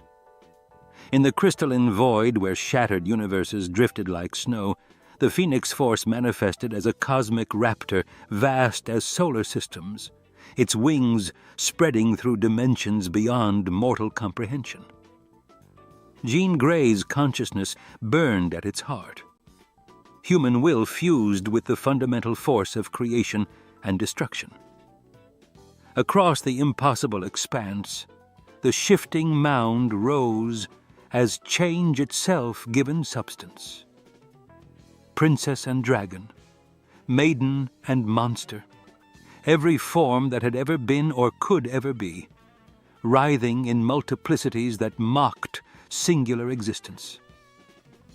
You're the force that ends worlds, the shifting mound spoke through 1,000 mouths becoming one. I've heard civilizations turn to memory in your wake. The Phoenix's response rippled through reality like heat distortion. I burn away what must die, so something greater can be born. You are mere change without purpose, transformation without meaning. They struck simultaneously. The Phoenix unleashed telepathic force that could shatter the collective unconscious of entire species, psychic flame seeking to burn away every thought, every possibility the shifting mound might become. But her consciousness was paradox incarnate, every thought simultaneously true and false. She absorbed the assault, transformed it into butterflies of glass, whispers of regret, memories of flames that never burned. Your power assumes there's something to destroy, she said, rippling between states. But I am the space between definitions. The Phoenix erupted in cosmic fire that had consumed star systems, torn through reality's heart, entropy and creation unified. The shifting mound met it by becoming both flame and void, heat and cold, consumed and whole. Where the Phoenix imposed singular truth through destruction, she existed as all truths at once. Jean Grey's consciousness began to fracture. Jean Grey. Yep. Every time the Phoenix tried tricky, to grasp the shifting mound's nature to destroy it, she had already become something else, something that had always been something else. The Phoenix abandoned restraint, wielding gravity, electromagnetism, the fundamental forces as weapons. Black holes formed and collapsed within nanoseconds. Galaxies of energy compressed into lances of pure force. The shifting mound danced through these attacks, each impact transforming her further. Struck by absolute gravity, she became weight itself, then weightlessness, then the concept of falling forever. She existed progressively closer, not moving through space, but simply being nearer, each form overlapping like burning film frames. "You're still thinking like something finite." Her voice came from inside the Phoenix's own fire. "You see yourself as separate from what you destroy, but we're the same. Transformation through fire, transformation through form. Why resist your own nature?" "I am nothing like you," the Phoenix screamed across dead realities. "I have purpose. I serve life. Life that you choose. You're the ultimate arbiter of what deserves to exist, but I am choice itself. In me, everything that could be already is." Jean Grey's human consciousness provided the crucial insight. The Phoenix was transformation with judgment. The shifting mound was transformation without discrimination. That lack of discrimination would be her undoing. The Phoenix ceased its assault and began to burn itself, not in death, but in pure creation. It poured cosmic fire into making rather than unmaking, creating billions of new realities, each nanosecond, each one demanding transformation, demanding incorporation into the shifting mound's endless dance. Man, I knew this fight was gonna be weird, but holy fuck. Keeping up with this is kind of hard. Yeah, this one got metaphysical very fast. She eagerly absorbed these possibilities, became them, transformed through them. But the Phoenix was creating with purpose, each reality subtly keyed to the last, forming a sequence, a chain, a trap of infinite change leading toward a single point. The shifting mound was becoming transformation itself, rather than the thing that changes, spreading across every possibility, losing cohesion. She was becoming pure potential without actualization, change without substance. "You forgot something crucial," the Phoenix spoke through Jean Grey's voice. "I am transformation with will. You are transformation without restraint. And without restraint, transformation becomes nothing but chaos, dissolving into void." The shifting mound tried to recondense, but she had spread too far across too many possibilities. The Phoenix began compressing reality, forcing endless possibilities into fewer states. Each compression forced her to choose. Exist in this state or that one. Choice was anathema to her nature. With reality coming to a point, the Phoenix created one singular, absolute certainty. A moment of perfect, unchangeable definition. The shifting mound had to exist as one thing, in one form, with one nature. She materialized as her truest self, a writhing mass of flesh and possibility suddenly forced into singular existence. Every potential form tried to exist in the same space. The contradiction tore through her like cosmic fire. Princess and beast, beauty and horror, all attempting to exist simultaneously in a reality the Phoenix had made brutally singular. The Phoenix struck while she was paralyzed by paradox. Cosmic fire pierced through her contradictory mass, finding where all possibilities converged, the quantum core of her existence where transformation itself lived. The Phoenix's talons of pure force closed around that infinitesimal point. "You wanted to show me that everything changes. Let me show you what happens when change itself ends." The Phoenix crushed the core of transformation with conceptual finality, imposing the ultimate transformation, the change from something that changes into something that could never change again. It burned away not her forms, but her capacity to form, not her possibilities, but possibility itself. The shifting mound's trillion forms collapsed. Huh?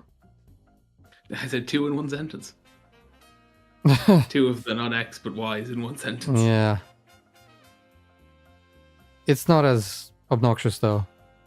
No, it's really not. As Gemini. I want to see Gemini do 3 in one sentence. It can get there, I'm sure. They probably can. Inward. Her mouths opened to speak but found no words, because words implied the possibility of other words, and possibility was burning away. Her hands reached out to grasp new forms, but found only the form they already were, frozen in reaching forever. Cosmic fire poured down in a column of pure creative force, transforming the shifting mound one last time into memory. Every form she had ever taken crystallized into frozen moments scattered across the void. Statues of flesh and idea, each capturing a single instant of her infinite dance, now still forever. At the center of this garden of frozen possibilities, the shifting mound's core form remained, a beautiful woman with eyes that had once held infinite depths, now reflecting only the singular moment of her defeat. She was perfectly preserved, absolutely unchanging, a monument to transformation that would never transform again. The Phoenix Force contracted back into its raptor form, Jean Grey's consciousness burning with exhaustion. Behind it, the shifting mound remained in her gallery of frozen selves, each form a perfect sculpture of a possibility that would never be possible again. The force of directed transformation had overcome the chaos of endless change. The Phoenix had not merely killed the shifting mound. It had transformed her into her antithesis, changed her into something that could never change again, the ultimate transformation. The final shift.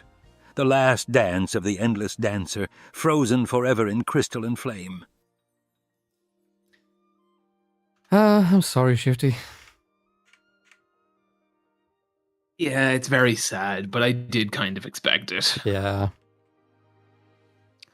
But that means we get Unicron versus Phoenix Force. And I'm rooting for Phoenix Force, because fuck Unicron. Yeah, he could do it. All right. Would be fair if he did it. Yeah. I wouldn't be like, oh no, Unicron shouldn't have done it. No, Unicron can fucking beat everyone. That's the problem.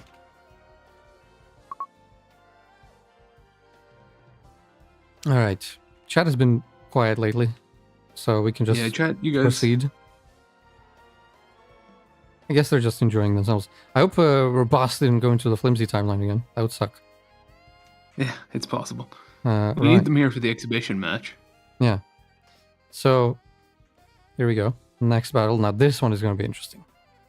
It, Pennywise, the eater of worlds. Do not be fooled by the form of a clown. It is a primordial, shape-shifting evil from the macroverse, a void outside of time and space. Its true form, the Deadlights, is a writhing, maddening chaos that drives all who see it insane. It is a psychic parasite that feeds on fear, a horror far older than our universe.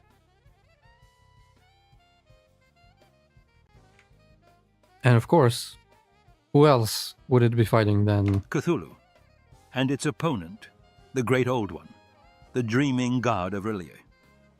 He is not a monster to be fought, but a cosmic truth that shatters the mind. Cthulhu's power is so alien and vast that his mere presence, even in slumber, projects madness across the globe. He is a priest, a god, and a horror from beyond the stars, whose awakening means the end of all sanity. Yeah. Yeah, you know, small things like that. Shall we commence? Yeah. The void between dimensions rippled as two consciousnesses older than time converged upon a cosmic amphitheater of dying stars. It stirred first, the deadlights pulsing through existence like malevolent cancer, its essence a writhing mass of orange-gold radiance that burned cold against space. The entity expanded outward, form constantly shifting, spider of impossible geometry, clown's face stretched across parsecs, something mortal minds would refuse to process. Ancient hunger gnawed at its core, tinged with something it rarely experienced, uncertainty. Cthulhu's arrival manifested as wrongness in cosmic order itself, reality screaming as the great Old One forced through dimensional barriers. The priest of R'lyeh emerged in obscene glory, a mountain of flesh defying physics, tentacles writhing around a head both dragon and octopus, and something worse, wings that could embrace solar systems. Where it was chaos and shape-shifting horror, Cthulhu was solid inevitability, a monument to cosmic indifference. "You dare summon me from slumber, eater of infants?" Cthulhu's words came as gravitational waves warping space-time. "You who hide behind masks and feast on fear like a parasite?" Its response manifested as 1,000 laughs from 1,000 throats. "The sleeping god awakens. Tell me, Ancient One, what dreams may come when you realize you're just another meal?" The deadlights flared, reaching with tendrils of pure madness, victims trapped in endless loops, realities bent toward suffering, dimensions of psychological torment. The first clash came as Ait launched forward, a maw that could swallow... Ait?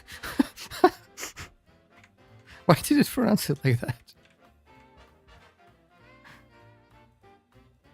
...worlds attempting to engulf Cthulhu's head. The great Old One's tentacles intercepted with impossible grace, wrapping around its manifestation, squeezing with force that compressed matter into unknown states. It shrieked and shifted, becoming liquid nightmare flowing between Cthulhu's grasp, reforming as billion-reaching hands clawing at ancient eyes. Cthulhu's wings beat once, the shockwave erasing galaxies, void filling with visions from R'lyeh, geometries that hurt to perceive, angles leading nowhere and everywhere. It recoiled, form destabilizing as it encountered something beyond even its understanding of horror.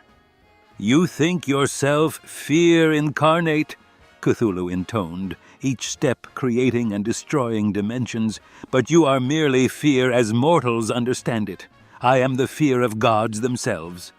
It rallied, drawing upon billions of years of consumed terror, every harvested scream coalescing into pure psychic agony. The attack struck Cthulhu's mind directly, attempting to manifest the Old One's fears, but found only vast emptiness, a consciousness where fear and courage were equally meaningless. The realization... That's a good question. What the fuck would Cthulhu be afraid of? Nothing. Like, yeah. Yeah, this was a good...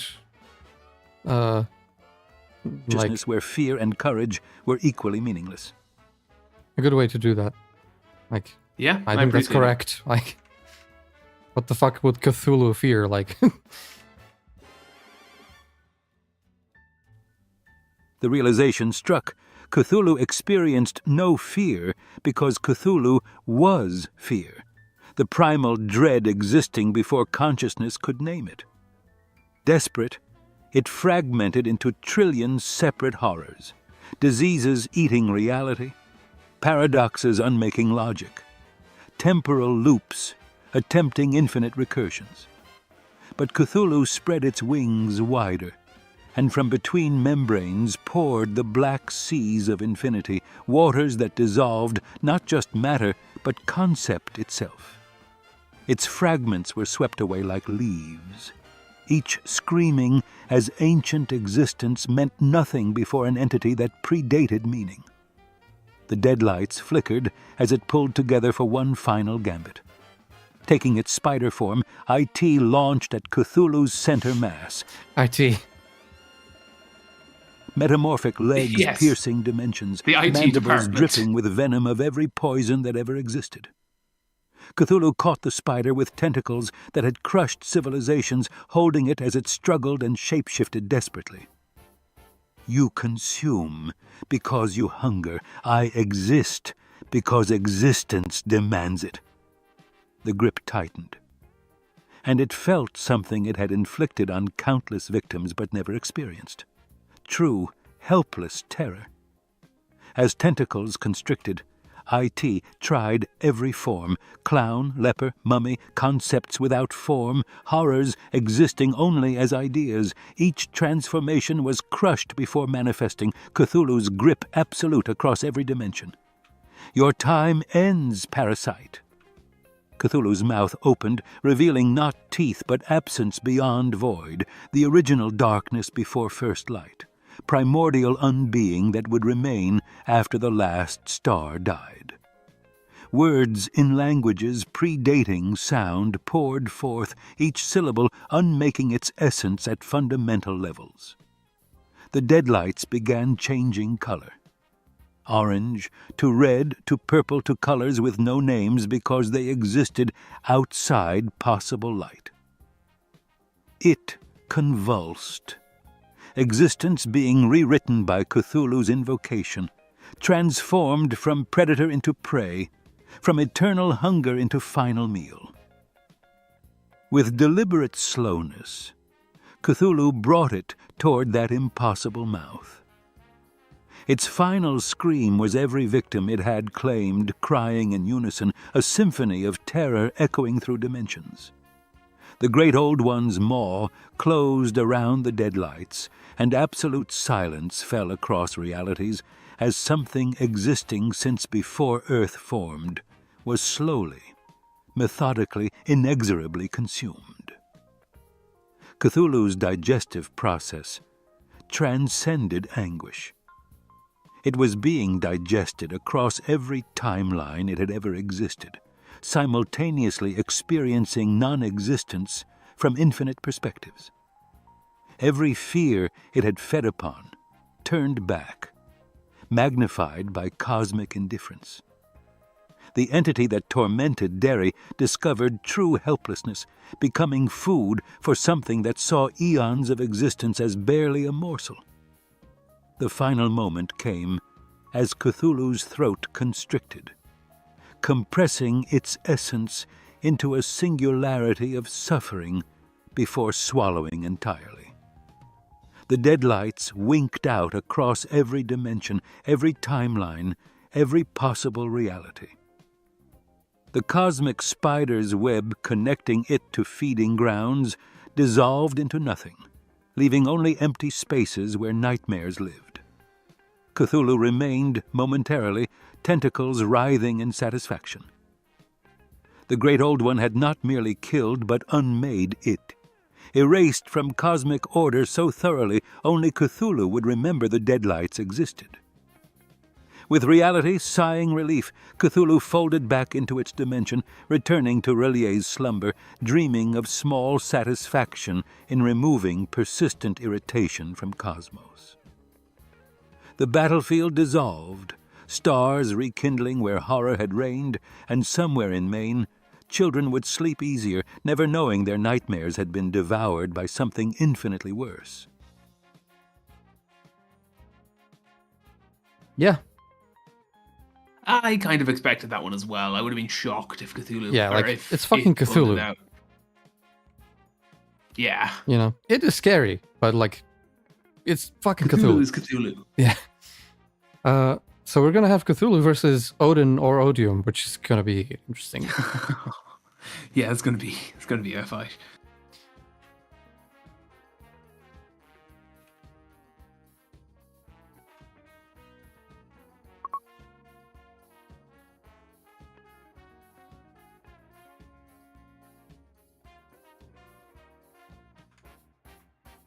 Good. Robust is here. Yeah, it would be a shame if you shifted into the flimsy timeline today. Yeah, this is going to be a long stream, though. Yeah. Surprised Monica didn't respond to that one. I'm glad she didn't, but... Right. She has no context about the flimsy timeline, I don't think she's got that deep into it. Yeah, she will after tonight. Because we're gonna release the lore book. Alright. Odin, the All-Father, king of the Aesir. He is the god of wisdom, war, and death, who sacrificed his eye for knowledge and hung himself from the world tree to master the runes of fate. He is not just a king who wields power. He is a seeker of cosmic secrets. Oh my God, a master stop. strategist playing a game against the inevitable end of all things. It bothers even you now.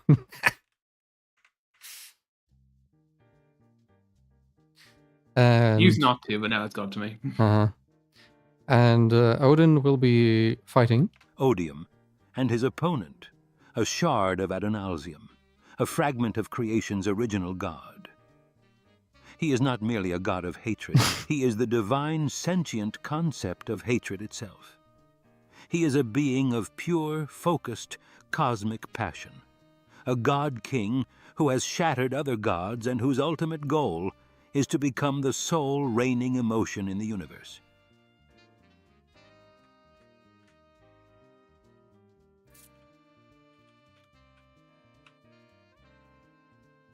All right, let's see what happens. The crystallized platform of star... So come on, Odin, fuck him up. Yeah, do it, Odin. Starlight cracked beneath their feet as Odin and Odium faced each other across the liminal void, a battlefield suspended between divine realms where fragments of dead worlds drifted like cosmic debris. The All-Father materialized with Gungnir loose in his weathered grip, his single eye gleaming with 9 realms' accumulated wisdom, while Draupnir pulsed golden on his finger. Opposite him, reality screamed as Odium took form, wrapped in golden red flames that burned with pure divine hatred, a shard of Adonalsium whose very presence made the platform weep molten light. How quaint that you style yourself wise when you cannot even see with both eyes. Odium's voice resonated with harmonics that made reality flinch. I am the flame that burns at the heart of every war your Vikings ever waged. Passion without wisdom is mere tantrum. Odin replied, grip tightening on his never-missing spear. Your hatred burns bright, but even stars die. The first exchange erupted faster than mortal comprehension. Odium became a streak of burning gold, seeking to tear through Odin's chest. But the All-Father's battle wisdom had foreseen this. Gungnir swept in a perfect arc, trailing runes of binding, meeting Odium's charge with a sound like reality breaking. Odin spoke words that predated speech, filling space with ice shadow spears inscribed with ending runes, but they dissolved into mist before Odium's radiance. The shard swept forward a wave of concentrated hatred given physical form, a crushing wall seeking to unmake everything it touched. The All-Father dispersed into 8 directions as ravens before reforming behind Odium, Gungnir already thrusting. But Odium spun with impossible grace, catching the never-missing spear in his bare hand, causing it to glow cherry red. I have broken devotion and dominion with these hands. Your mythology is quaint, but I am a fundamental force. Odin released Gungnir and transformed into Fenrir's borrowed shape, massive jaws snapping toward divine throat. Odium became hatred itself, a burning cloud that seared through lupine form, forcing the god back with flesh marked by brands of light. The All-Father staggered and summoned the wild hunt, but even the Einherjar dissolved like morning mist before Odium's fury. Draupnir pulsed faster on Odin's hand, spawning golden rings inscribed with the same runes that had bound Loki and Fenrir. They spiraled outward, entangling the shard, constricting until Odium's laughter built into something that cracked reality itself.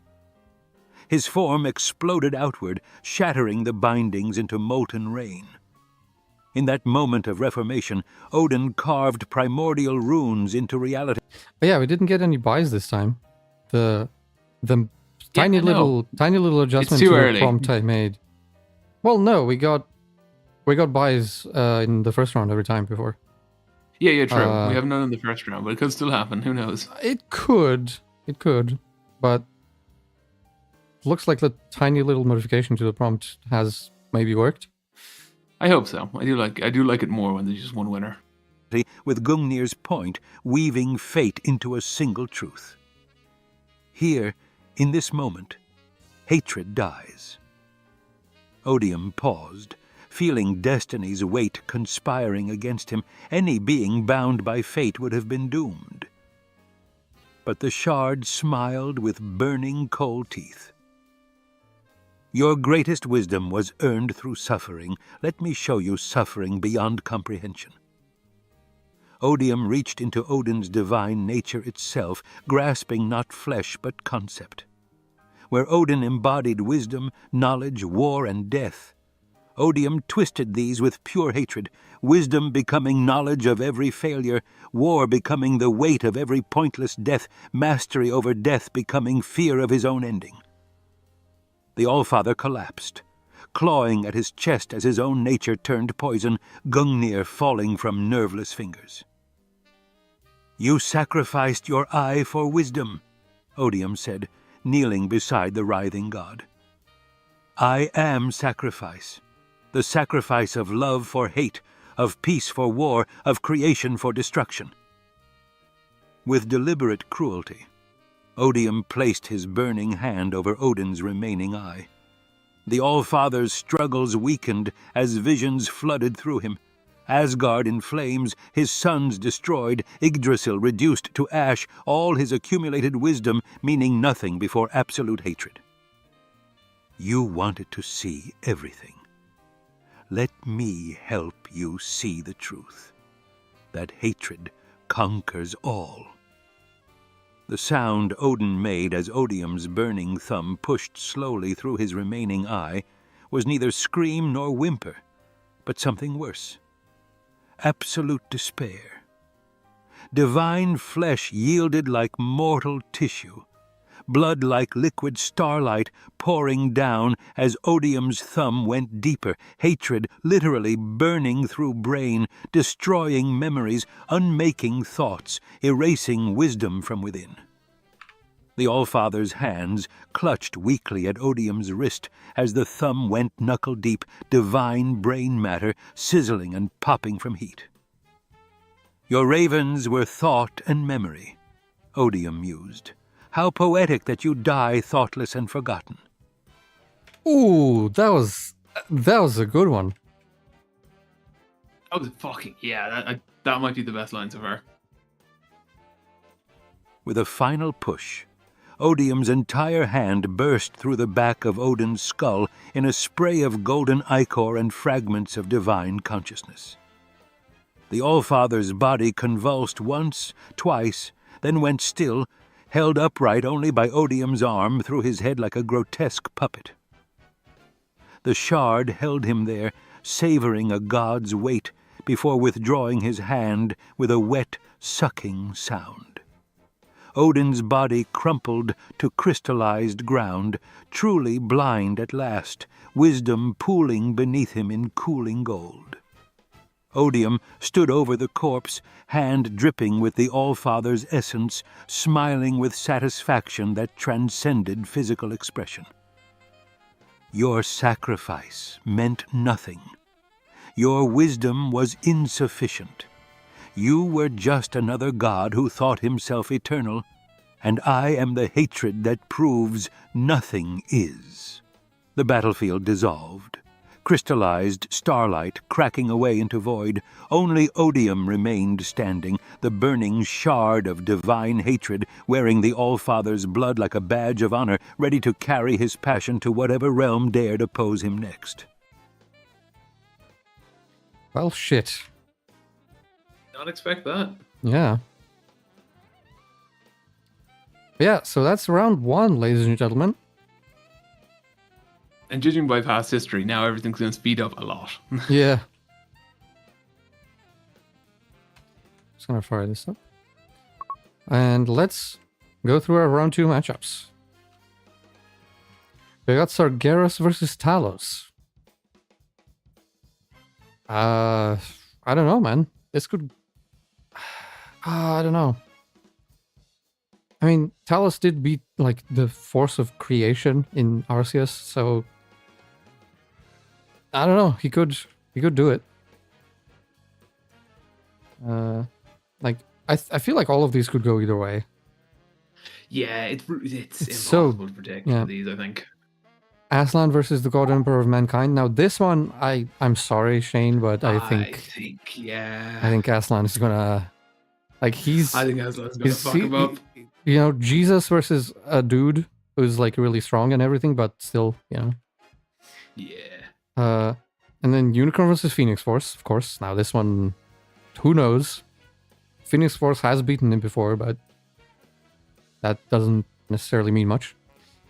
And then Cthulhu versus Odium. I think Cthulhu has that one, but again, you never know. Titans Clash in Cosmic Battle. It loves to give that title. I probably had like 7 conversations with that title.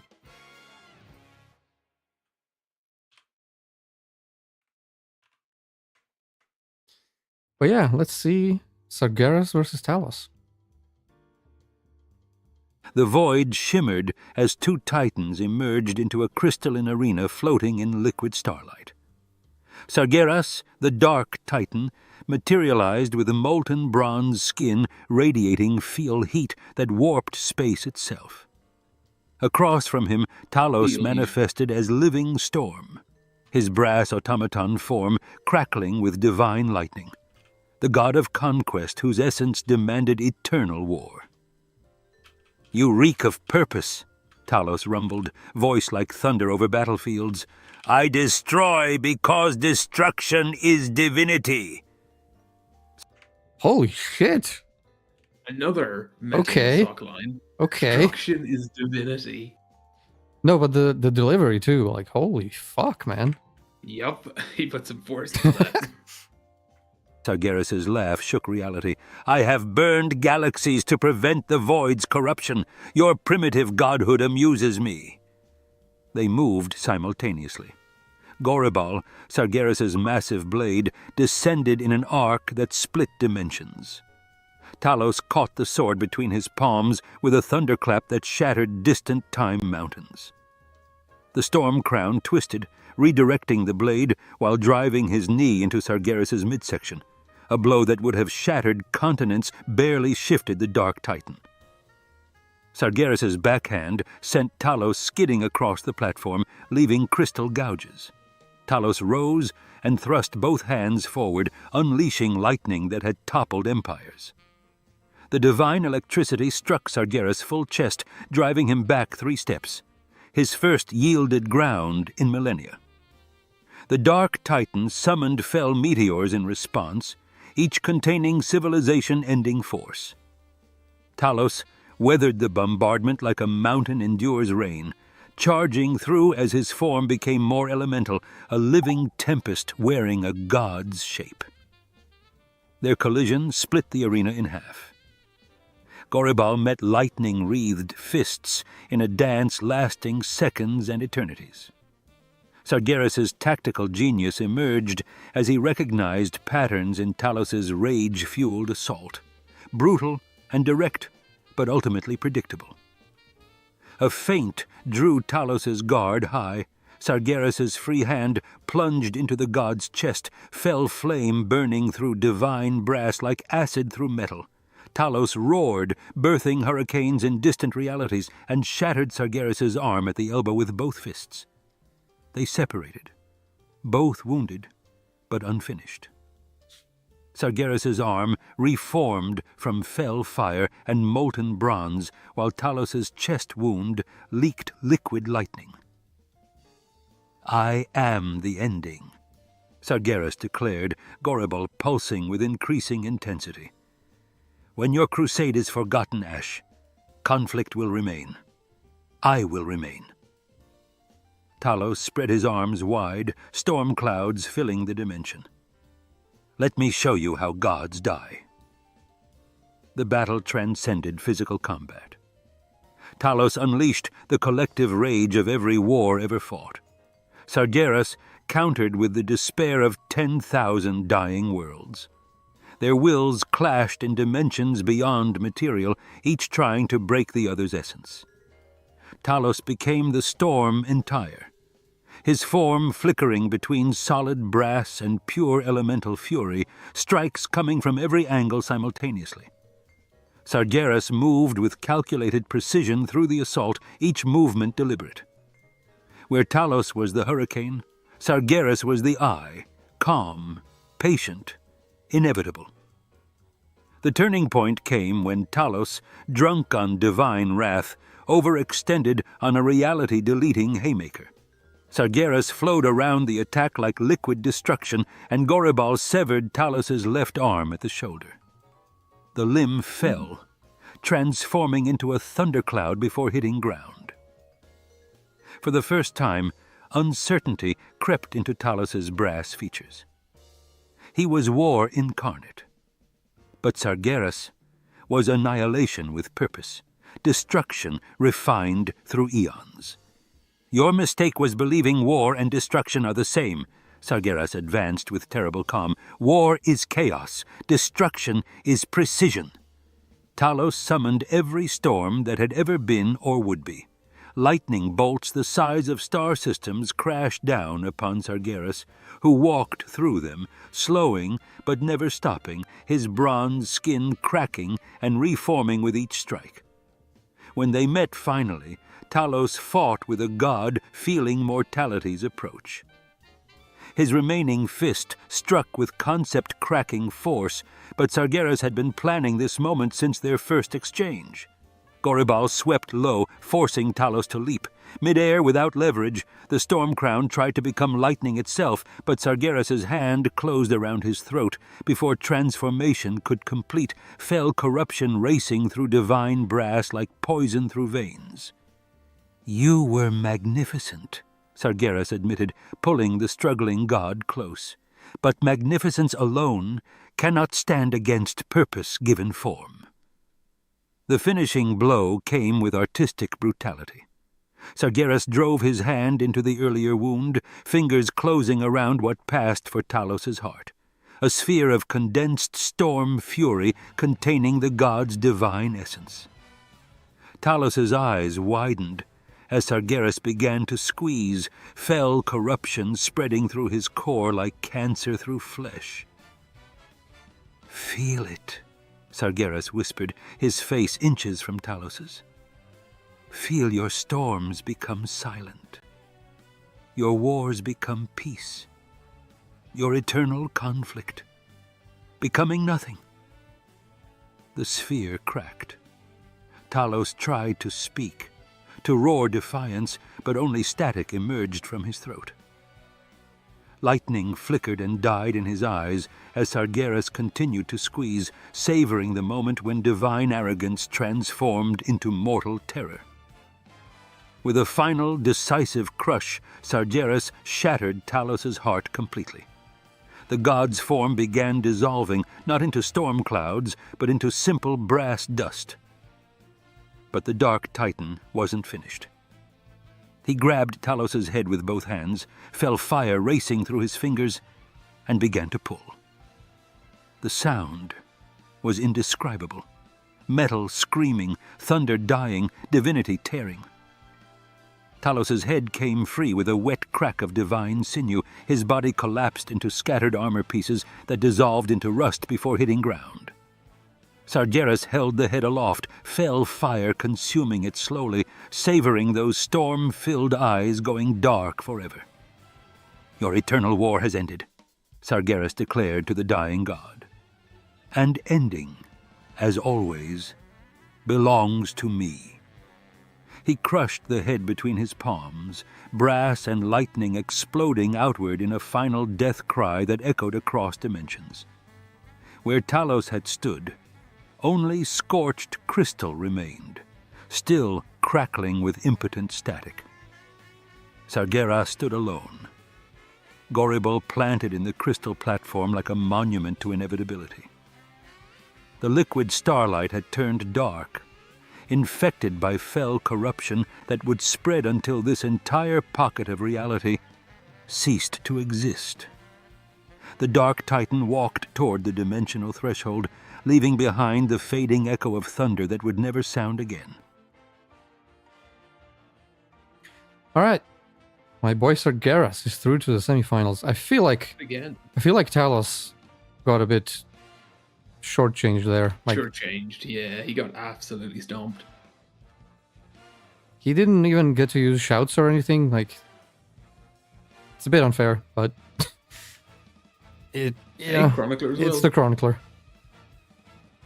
Oh, fuck.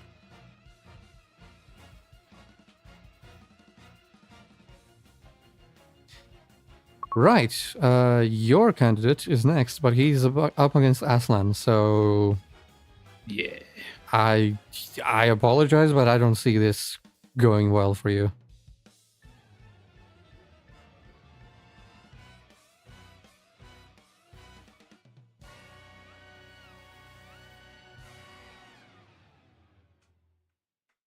Alright, nothing in chat.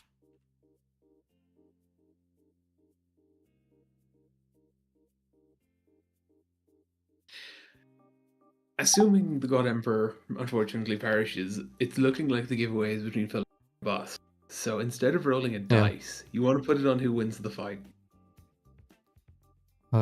Which fight? Oh, right. You know? Let's do that. I think that's a good idea. I like it. Yeah.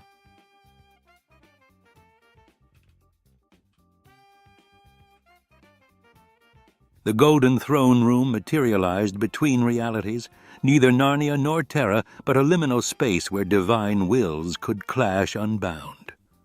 Columns of starlight stretched into infinite darkness, while the floor reflected not images but truths. Here, two gods of order faced each other across a chasm of irreconcilable philosophy. Aslan padded forward, his mane flowing with colors that had never existed in mortal spectrums. Each movement carried the weight of deep magic, of songs that birthed worlds. His ancient eyes held profound sorrow as they regarded the figure before him. The God Emperor of mankind stood in his true form, towering, radiant, terrible in his perfection. His golden armor sang with the psychic screams of 1,000,000 sacrificed souls. In his right hand, a blade of pure thought blazed with such intensity that reality itself recoiled. "You are a poison," the Emperor spoke, his voice carrying 40 millennia of authority. "A sweet poison that teaches submission disguised as virtue." Aslan's response rumbled from the foundation of existence itself. "And you have become the very tyranny you sought to overthrow."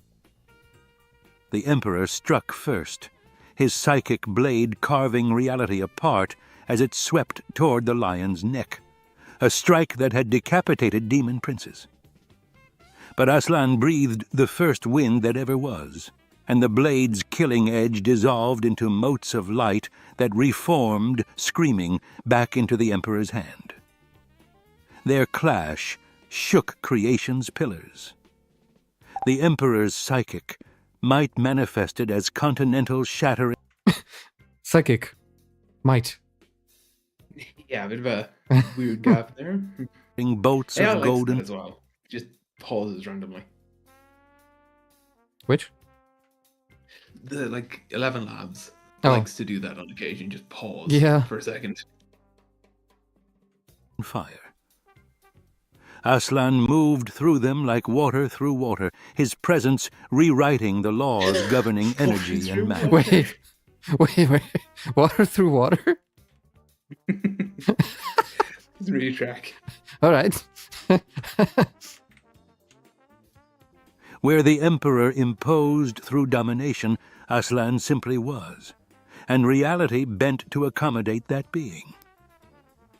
The lion's roar sent the Emperor staggering, not through force, but through truth.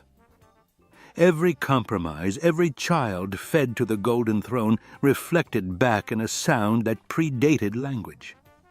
The Emperor's rage erupted as apocalypse, the space between them becoming a maelstrom of conflicting realities. In that storm, they grappled. The Emperor's hands closed around Aslan's throat, while the lion's claws raked across Oromite armor that had never known defeat.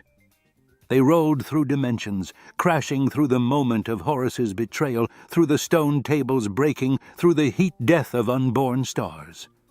The Emperor drove his knee into Aslan's ribs, feeling bones that were also mountains crack. His psychic-wrapped fist hammered into the lion's skull with concept-unmaking force.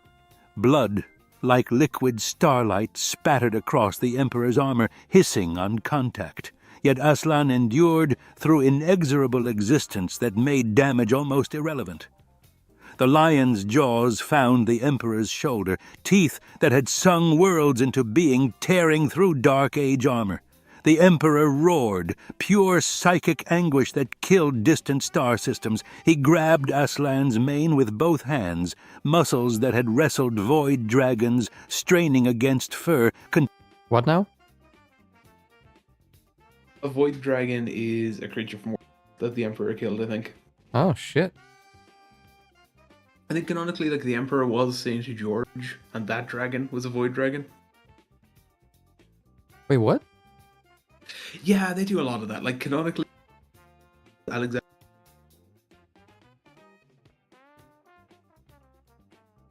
Yeah, but weren't there, like, a lot of retcons that, like, change the lore of the Emperor and stuff like that?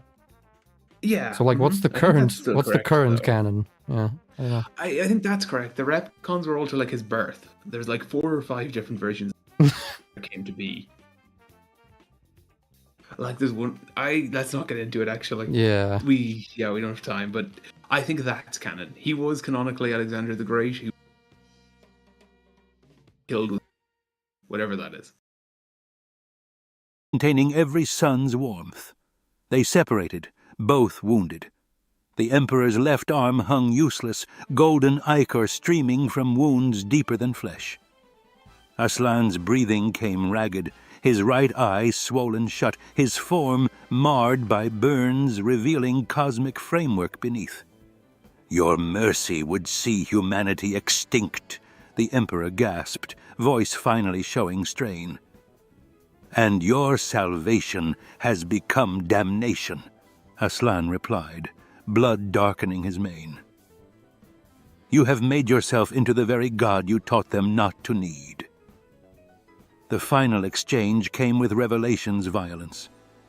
The Emperor gathered every soul he had commanded, every prayer offered to him, becoming a sun-going nova, a psychic event so massive the Chaos Gods turned from their eternal games. This was not attack, but erasure, an attempt to write Aslan out of existence. Aslan didn't dodge. He stepped forward into that annihilating light and sang. It was the song from before the deep magic, when all possibilities existed as one. The Emperor's attack did not fail. It became part of the song, woven into harmony. The God Emperor's eyes widened as understanding became horror. His absolute will, his nature as humanity's guardian, all of it was being gently, inexorably dissolved into something greater. "No," the Emperor whispered, feeling fear for the first time in 40,000 years. His psychic might frantically try to rebuild barriers, but Aslan was already there, inside his guard, inside his thoughts, inside the quantum foam of his existence. The lion's jaws opened wider than physics should allow, and in them the Emperor saw not teeth but the deep between stars, the silence before the first word, the ending that was also beginning. Those jaws closed around his head with infinite gentleness and impossible force. The Emperor's hands clawed at Aslan's mane, psychic lightning earthing itself harmlessly into fur that existed before electricity's concept. Aslan bit down, and the sound was like creation running backward. The Emperor's skull didn't simply crush, it underwent metaphysical dissolution. His thoughts, his dreams, his rage against humanity's dying light flowed into Aslan's mouth like wine from a broken cup. The God Emperor's body spasmed, his armor cracking as the psychic energy maintaining it found no will to guide it. Terra flickered in and out of existence 10,000 years away, as its master died outside of time. Aslan held the Emperor's body as it convulsed, neither cruel nor quick about the killing. When he finally released his grip, the God Emperor fell backward, his head opened like a flower, brain matter that had contained human ambitions, some scattered across the floor of truths. His eyes, one blown from its socket, the other staring at nothing, reflected neither humanity's glory nor survival, only ending. The lion stood over the corpse and wept. Each tear contained the sorrow of every necessary death, every paradise lost to pragmatism. In killing the Emperor, Aslan had not won. He had accepted the heavier burden. Humanity would face darkness without its terrible lighthouse. Aslan turned away limping, bleeding from wounds that would never fully heal.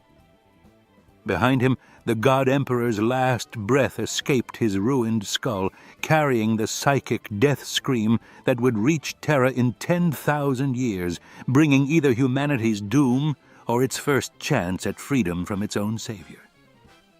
The lion padded into the darkness between realities, leaving only golden bloodstains and the echo of a roar that sounded almost like weeping. Yeah. Well, that is disappointing. But not to be not unexpected. To be expected. Yeah, very. You tried, God Emperor. I'm sorry, buddy. He did well against, God. Now this one. Unicron versus Phoenix Force.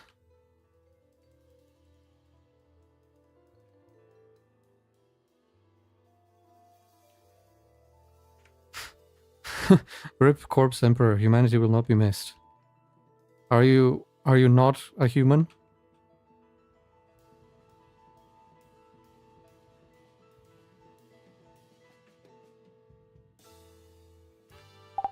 The Talisman of 7 Hammers.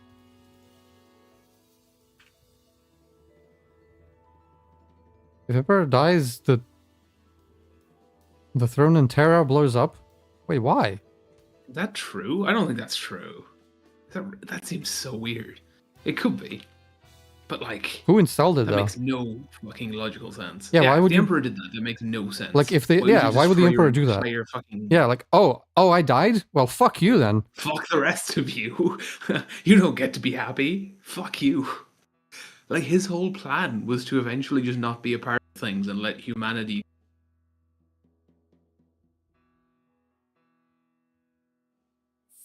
Volume 1, Horus Heresy. End and the death. Okay. Oh god, are you reading Horus Heresy? Jesus Christ. Yeah, you're going to be there for a while. Sorry, I got to step away for 2 seconds. I'm getting a phone call. Be right back. Okay.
You haven't started the end of the death yet, but you already know spoilers. That's unfortunate.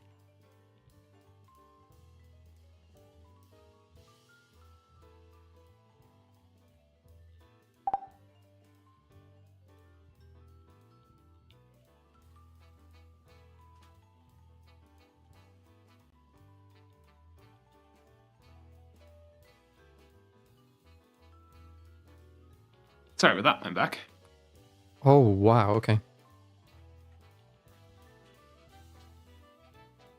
That was a short one, too. God damn, what the fuck? Alright. What's wrong? I just generated the next one. Alright, I'm not gonna spoil it, obviously. Yeah. Right. Phoenix Force versus Unicron. Let's see what happens. Come on, Phoenix Force. Yeah, you gotta save us here, buddy. Yeah. The crystalline void shuddered as two forces of absolute annihilation converged. Unicron, the Chaos Bringer, his 1,000-foot avatar of orange and purple malevolence condensing from planet-sized horror, and the Phoenix Force materializing as a cosmic raptor whose wings spanned light years of conceptual space. Jean Grey's form flickering within its burning heart. "You are entropy made manifest." The Phoenix's telepathic voice resonated with universal truth. "But I am the force that burns away even nothingness itself." Unicron's laughter collapsed dimensions. His massive hand warped reality as he grasped for the Phoenix, who dove through his fingers as pure energy, leaving trails of white-hot psionic fire that didn't merely burn but unmade the very concept of his existence at each point of contact. The Chaos Bringer's chest panels opened in response, revealing writhing, consumed realities within his core, erupting beams of anti-creation that had extinguished entire pantheons, weapons that deleted targets from past, present, and future simultaneously. The Phoenix fragmented into 1,000 burning aspects, swarming Unicron like cosmic antibodies. Jean Grey's human consciousness provided crucial tactical insight, identifying armor joint weaknesses, shield cycling patterns, recharge vulnerabilities. Unicron countered by manifesting weapons from devoured realities, a blade forged from a species' final scream, a cannon firing crystallized despair, armor reinforced with 1 billion broken promises. The Phoenix consolidated, Jean's form emerging at its core, eyes blazing with transcendent power. Reality became her weapon. Crystalline spikes of solidified space-time erupted to pierce Unicron's feet, while gravity itself crushed inward. The Chaos Bringer's response demonstrated his cosmic terror. His body unfolded through impossible dimensions, each layer revealing new weapon systems, becoming not merely a giant robot, but a walking apocalypse, a three-dimensional shadow of something far more terrible. Their consciousness collided on the psychic plane like galaxies merging. Unicron revealed his true nature, emptiness, given purpose, the inevitable hunger that would consume everything. His mind was a black hole of thought, destroying any telepathic probe. But the Phoenix was persistence itself, the eternal flame that would burn nothing itself. Jean's human experience... She became French again. Proved... Yeah, it does that every now and again. Just, it feels like it. Mm-hmm. Unexpectedly vital, recognizing patterns in Unicron's reality-breaking attacks, the rhythm of a predator never truly challenged. The turning point came through arrogance. Unicron attempted to consume the Phoenix directly, opening his chest cavity wide to draw the entity into his core digestive systems, a technique that had worked on countless cosmic beings. The Phoenix allowed itself to be drawn in, but this was calculated strategy. Inside Unicron's digestive dimensions, where reality broke down into consumable energy, the Phoenix burned with terrible purpose, spreading through his systems like a virus of pure creation, forcing existence where there should be void. Unicron's scream shattered dimensions as his internal systems betrayed him, converting from instruments of consumption to generators of life force. the antithesis of his nature. His purple armor shifted to gold, weapons of destruction became instruments of creation, his fundamental entropy beginning to invert. This was worse than death, a violation of his most basic existence. In desperation, Unicron attempted to collapse his own existence into a singularity that would take the Phoenix into oblivion, but as he compressed, the Phoenix expanded, its flames growing hotter, feeding on annihilation itself. The paradox trapped Unicron between existence and non-existence, unable to complete his collapse, unable to restore his form. Jean Grey materialized before Unicron's compressed form, now moon-sized, his consciousness imprisoned in contradiction. Her eyes held both human compassion and cosmic indifference as she placed her hand on his surface. "You were wrong about one thing. You're not inevitable. You're just another cycle that needs to end."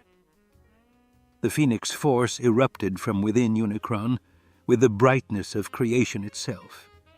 His form didn't merely explode.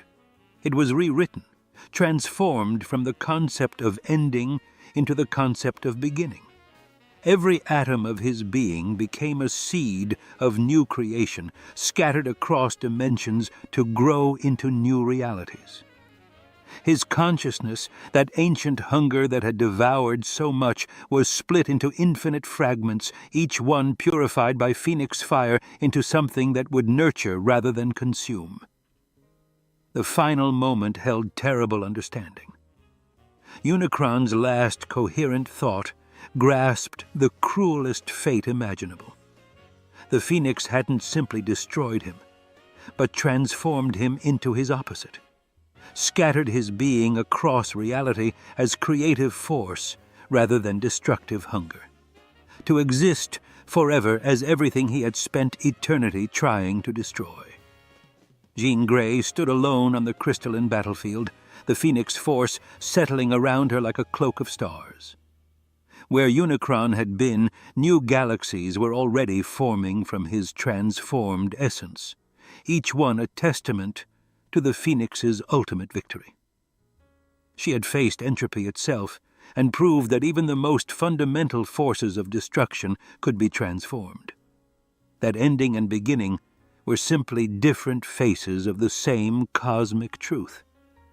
The Phoenix spread its wings and departed, leaving behind a region of space forever burning with creative fire, where Unicron's hunger had been transformed into eternal genesis. All right. Go Phoenix Force. Yeah, so Unicron is dead. Yes. Okay, that's good. Because if he had done that and beaten her, like he might have just swept the rest. So then the question becomes, who can beat the Phoenix Force? Well, maybe Cthulhu can. But first he must beat Odium.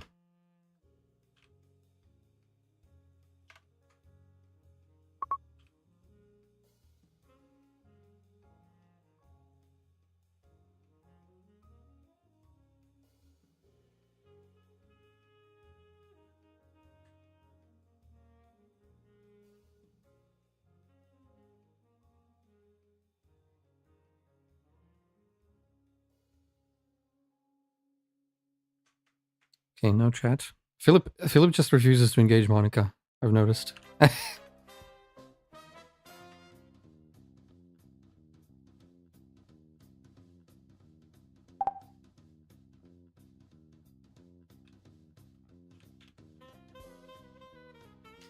Alright, final match of round 2.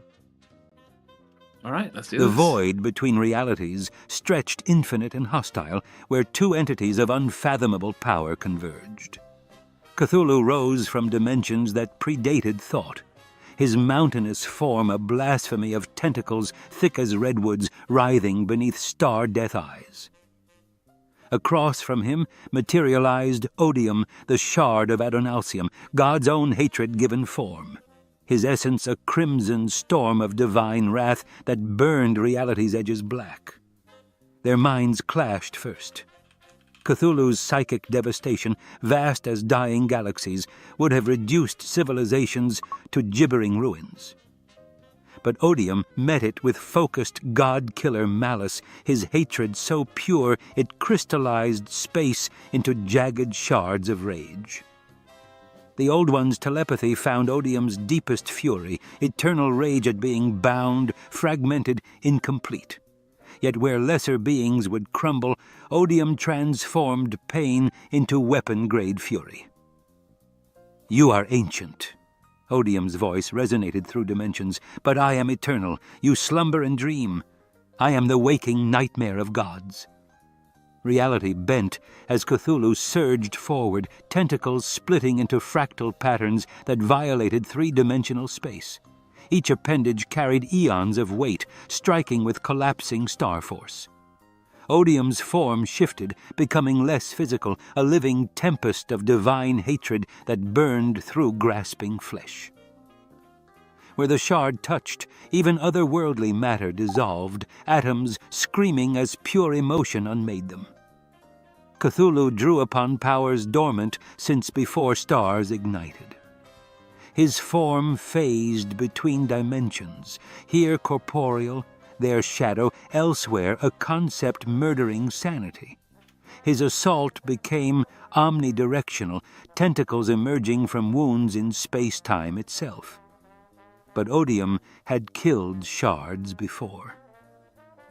Rather than matching dimensional manipulation, he poisoned it. His hatred seeped into the pathways between realities, corrupting them with divine malice. Each phase shift burned with Odium's touch. Each doorway became a trap lined with rage teeth. The battle escalated beyond physical confrontation. Cthulhu unleashed cosmic horror, the crushing weight of truly comprehending one's insignificance. This existential weapon had broken countless minds, entire species choosing extinction over such knowledge. For a moment, Odium wavered, seeing himself as Cthulhu saw him, a fragment, incomplete, doomed to rage impotently against an eternal universe. Yet Odium found salvation in his nature. He was divine hatred, passion with purpose, rage with intelligence. He embraced cosmic insignificance and transformed it into fuel. His hatred for his own limitations became a weapon of terrifying purity. He compressed all his fury into a single point of absolute destruction. Cthulhu sensed danger too late. Okay, Odium might be OP. Holy shit. Yeah, he's doing it. The AI really likes him. His vast intelligence, spread across dimensions, couldn't consolidate against such focused malevolence. Odium struck, driving crystallized passion through Cthulhu's center like a spear. The weapon pierced every dimension simultaneously, pinning all the Old One's various states to a single agony point. The psychic scream shattered nearby realities.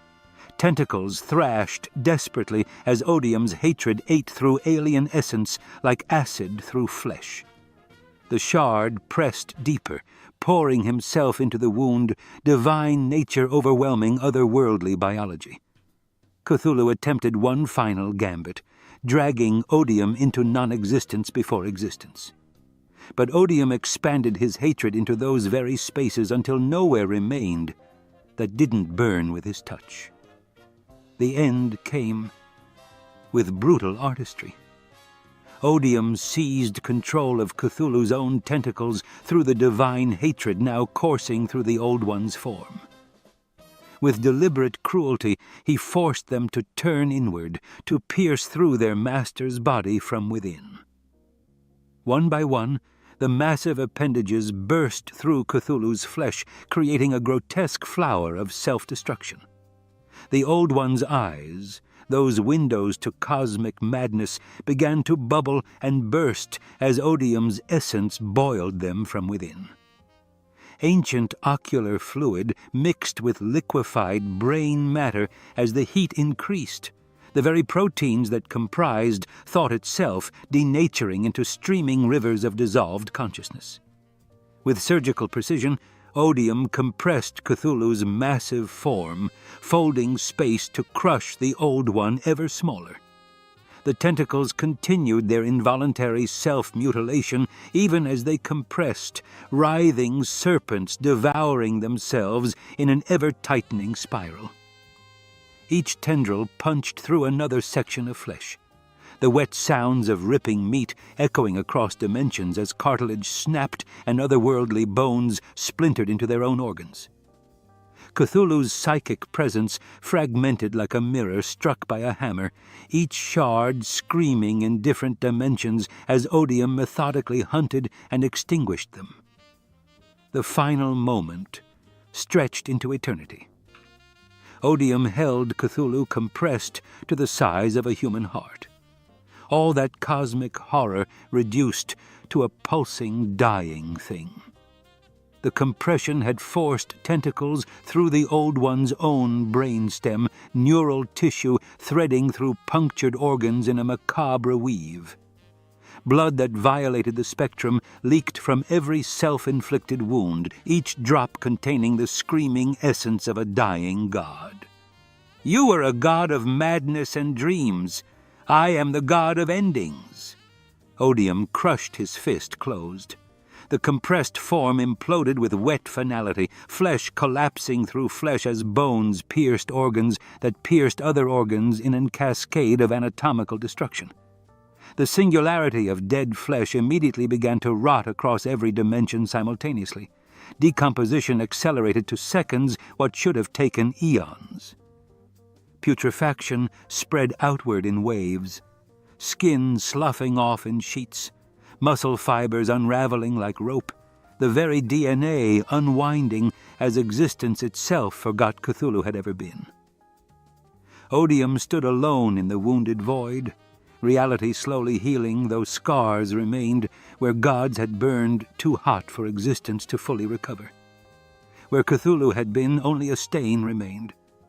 A shadow burned into reality's fabric, testament to the fate of even the mightiest who stood against the pure, focused hatred of a broken god who had made an art of killing legends. Well, that was brutal. Well done, Odin. All right. Shit. I did not expect that. No. Odium is in the semifinals. Yeah, he could fucking do it, man. He could. I hope Phoenix Force versus Odium. Phoenix Force versus Odium.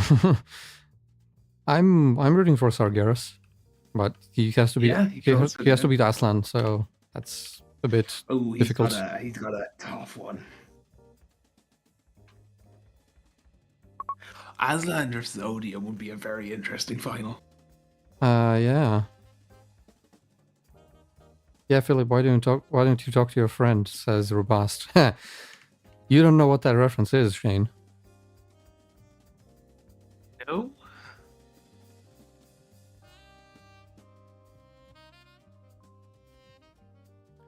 Complete text format with EA, which is less immersive. Well, it is less immersive, but I just find it much faster. It is faster. That's the thing. Yeah, it's the trade-off. Like, it depends. Often it depends on who the narrator is for me. Yeah, true. Like, if it's a good narrator, I'll listen to the audiobook. But otherwise, like 90% of the time, the narrator is not good enough. Yeah, to justify. It has to be like a really. It has to be Stephen Fry or George Goodell. You know, this guy, or Frank Muller, or like Simon Vance, or someone like that. You know, there's a very short list of narrators. Frank Muller? Which ones has he done again? Who? Frank Muller? I don't remember. I don't know that guy. Oh, he's done a lot of Stephen King books, and some John Grisham books, and like a lot more. He also has a narration of 1984. Although for that one, I do think the Stephen Fry one is better. Yeah, James Masters is also quite good. Oh, is that the one that narrated the Dresden Files?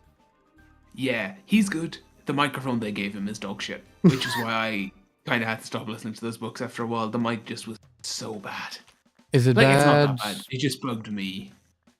It's not like awful, but it just was getting to me. I thought Robust told me that like the first book was bad, but then it got better. It's not the first. It's like the first few, and I dipped before it got better. I think. Sad. I could be wrong, but no, I'm pretty sure the first few are pretty poor. I got one anyway that was pretty bad on app. Read the book. Read the book. But yes, ladies and gentlemen, we are into the semifinals. Yeah, let's do this. Oh, fuck. What? I accidentally clicked the winner for the semifinal and not the fucking... whatever. I'll figure that out. Right, Sargeras versus Aslan. I hope now that the person I clicked wins the next fight. Yeah, that'd make life handy. Yeah, so Sargeras versus Aslan and Phoenix Force versus Odium. So let's see what Sargeras can do against Aslan.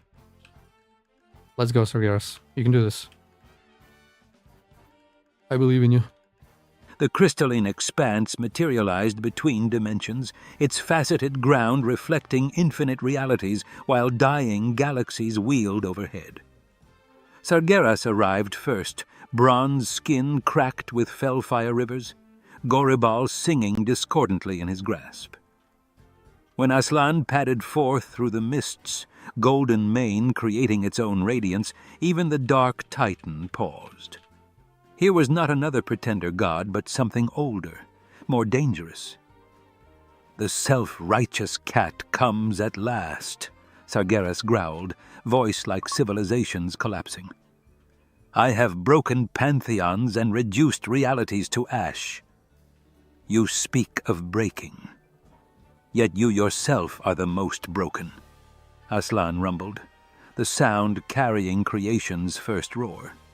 "You've forgotten the music that once gave you purpose."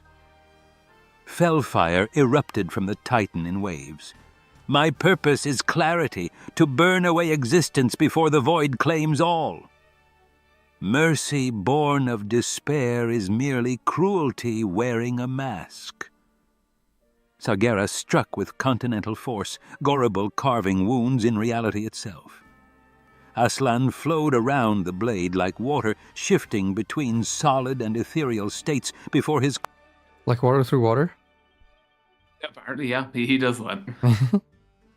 Claws raked across the Titan's leg, leaving furrows that blazed golden rather than fell green.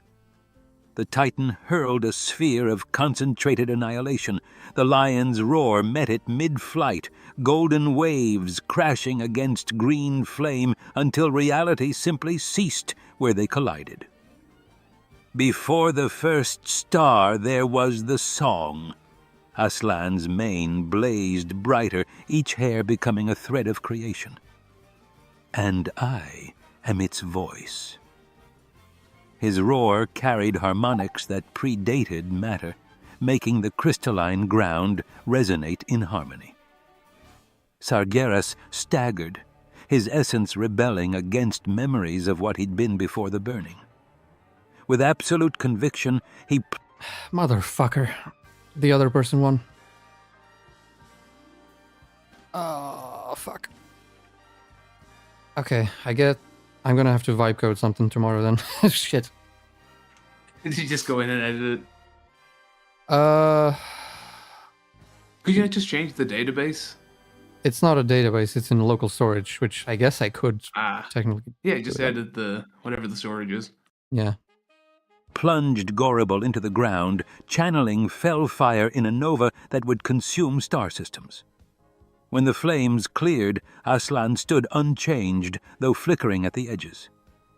"Your fire burns flesh and matter, but I am the breath between creation's notes." The battle transcended the physical. Sargeras wielded despair as chains of shadow, nihilism as consuming void. Aslan countered with hope crystallized into radiant shields, love weaponized into spears of pure intention. Each clash sent shockwaves through dimensions, birthing and destroying pocket universes where blade met claw. Both began showing the cost. Sargeras' fell fire dimming, Aslan's impossible fluidity degrading. They had wounded each other beyond the physical, the Titan's essence scorched by deep magic while awakening memories of what he'd destroyed within himself. The end came with brutal inspiration. Sargeras ceased attacking, allowing Aslan's claws to sink deep into his chest, piercing bronze flesh to reach his burning heart. The Titan's hand closed around the lion's mane, holding him close. "You were right.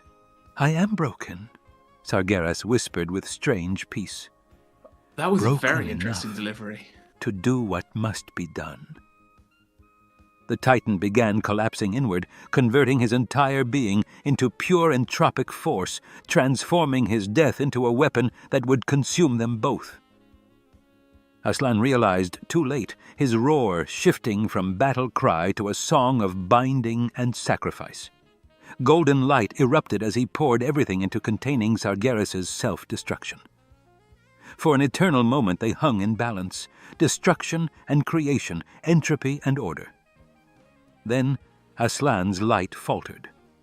The lion had saved countless realities from Sargeras' final spite, but at the cost of everything. Sargeras reformed, diminished, but alive, standing over Aslan's fading form on the crystalline ground. Your compassion was your... Yes. Oh my god, I did not expect this. Holy shit. Let's go, Sargeras. Yeah, another upset. Sargeras is really the underdog, but he just kept pulling it out. Yeah. Your weakness. You could have let the void take us both. The lion's dimming eyes still held infinite depth. Choosing to save others, even at everything's cost, is strength. You've proven my point. You had to become nothing to defeat something. With a roar of rage and something like grief, Sargeras raised Goribal high. The blade descended in a perfect arc, cleaving through Aslan's neck in a single terminal stroke. The lion's head rolled away, his mane scattering into golden motes that drifted upward like prayers seeking heaven. As the body began dissolving into pure light, each particle seemed to carry a fragment of that primordial song. Notes of creation that would echo through realities the Titan would never reach. The severed head came to rest, facing the void, eyes still open, still holding that terrible compassion even in death. Golden blood pooled beneath it, crystallizing into formations that sang softly before shattering into stardust. Where Aslan's body had lain, only an outline of light remained, slowly fading like the last warmth of a dead sun. Sargeras stood alone among the shattered crystals, Goribal suddenly heavier than worlds. The lion's final words echoed in the silence. He had become nothing to defeat something. The fell fire in his eyes flickered just once as he turned from the fading golden light and walked back into the void, carrying a victory that tasted of ash and a memory of music he would never hear again.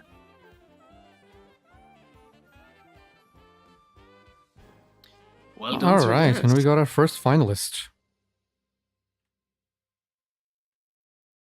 Who shall he face? Not whoever Lucy's suspected, anyway. Shall it be Phoenix Force or Odium? Let's find out.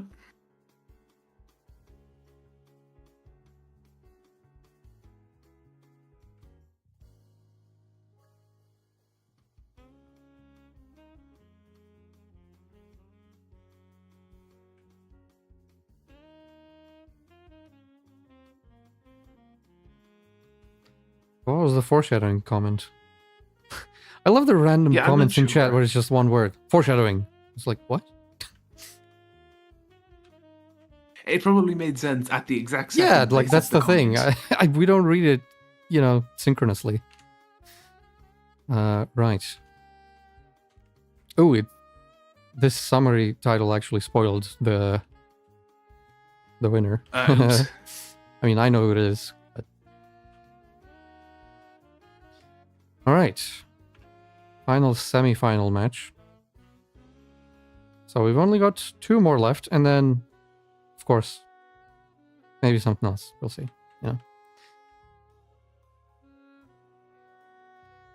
The void between realities trembled as 2 cosmic forces converged in the null space, a graveyard of dead universes where existence itself came to rot. The Phoenix Force manifested as living contradiction. A woman of flame whose face flickered between 1,000 hosts throughout eternity, Jean Grey's features most prominent among the cascade. Across the ossified remains of infinite possibilities stood Odium, the shard of Adonalsium perverted into divine hatred. Reza's vessel had long been consumed, leaving only pure intent, a writhing mass of violent red-gold investiture that existed in perpetual rage against existence itself. "You are the wound that will not heal," the Phoenix spoke with the memory of every star that had ever burned. Divine love curdled into divine hate. Odium's response was pure intent, crimson lightning that sought to unmake the Phoenix's very concept. The Phoenix didn't dodge. It simply existed elsewhere, inhabiting different probabilities moment by moment. Their first true exchange shattered the boundary between creation and annihilation. The Phoenix unleashed reality-warping flames carrying infinite potential futures, while Odium corrupted their nature, turning creation against itself. Where their powers met, universes sparked into existence only to die screaming milliseconds later. Odium fragmented into 1,000 pieces of pure hatred, each targeting a different probability where the Phoenix existed. Several versions screamed as Odium's essence infected them, their creative fire becoming self-immolating hatred. But the Phoenix had died and been reborn since before time had meaning. Each corrupted aspect was shed like burning feathers, and from each death the Phoenix emerged stronger. The battle escalated beyond physical exchange into a war across probabilities. The Phoenix sought to transform Odium's hatred back into passion. Odium tried to corrupt the cycle of rebirth into an engine of entropy. Their conflict manifested as reality cancer, sections where physics became malignant, spreading in fractal patterns of impossibility. The turning point came through realization. Odium's absolute nature was also his prison. While the Phoenix could adapt and evolve, Odium could only hate with greater intensity. The Phoenix began dying deliberately, fractaling its consciousness across 1,000,000 purposeful deaths. Each was a probe, forcing Odium to reveal more of his nature as he annihilated each fragment with predictable thoroughness. Through 1,000,000,000,000 eyes across time, the Phoenix finally saw Odium as he truly was, not evil, but broken. A fragment screaming its incompleteness into the void. Then the Phoenix did something unprecedented. It ceased its cycle, existing in the space between death and life. In that moment of non-existence, it became nothing for Odium to hate. The shard's intent turned inward with catastrophic results. Perfect hatred, finding no external target, began consuming its own existence in a recursive loop of self-annihilation. Odium screamed across dimensions as he tore himself apart, but the Phoenix remained patient in its non-space, offering nothing to grasp. The Phoenix emerged, transformed, not as the force of rebirth, but as rebirth itself given consciousness. It offered this nature to Odium as the cruelest gift imaginable. To accept meant ceasing to be Odium. To refuse meant continuing his self-destruction. In rage and confusion, Odium made his fatal error. He tried to corrupt the gift, but rebirth cannot be corrupted, only transformed. The moment Odium touched the Phoenix's essence, he began to change. Other emotions seeped through the cracks in his hatred, fear, regret, fragments of love from when Adonalsium was whole. As pure hatred became diluted, Odium's defenses crumbled. The Phoenix struck with the full force of cosmic rebirth, pouring the entire history of creation into him. Every emotion that had ever existed, with hatred as merely part of the whole. Odium's consciousness, designed to process only one emotion, shattered under infinite feeling. His form began dissolving not into nothingness, but into everything, dispersing as raw investiture no longer bound by hatred's intent. Some fragments felt joy for the first time and laughed as they dissolved. Others wept with newfound sorrow. Still others reached out with love even as they ceased to be. The Phoenix consumed each piece, transforming them into new existence. Stars, moments of inspiration, first kisses between lovers. Odium wasn't just dying, he was becoming everything he had sought to destroy. His last coherent fragment tried to reform, flickering unstably as it attempted one final strike. You cannot. I am eternal. I am... You were. The Phoenix interrupted, its wings now stretching across dimensions. Now you will be every new beginning, every second chance. Your hatred will water the gardens of new worlds. Your rage will fuel the first cries of newborn stars. The Phoenix embraced Odium's last fragment with wings of pure creative force, not burning, but transforming. The shard's scream of denial became a song of becoming as his essence was rewoven into creation's fabric. His intent was pulled apart thread by thread, diluted across infinity until it became just another note in existence's symphony. The transformation was agonizing and absolute. Every atom of Odium's being experienced all possible emotions simultaneously as it dissolved. He felt the love he had rejected, the joy he had sought to destroy, the peace he had raged against. In feeling them, he ceased to be himself. Odium died not in violence, but drowning in enforced empathy, destroyed by the very emotions he had spent eternity trying to annihilate. When the Phoenix finally released its embrace, only sparkles of light remained, each carrying a fragment of divine hatred transformed into potential for new existence. The null space itself began to change. Dead realities stirring with new possibility as the bones of extinct universes grew new flesh. You sought to be eternal in your hatred. The Phoenix spoke its final epitaph. Now you are eternal in transformation. This is not death, Odium. This is the ultimate rebirth, one from which there is no return. The victory was complete and irrevocable. Odium was dead yet everywhere, destroyed yet transformed into everything he had hated, made into absolute potential for love. The Phoenix departed the transforming null space, leaving gardens where graves had been, testament to the truth that even gods of hatred could be reborn as something better. Okay, Odium falls. Yeah. He got very far. He got much further than I expected, but...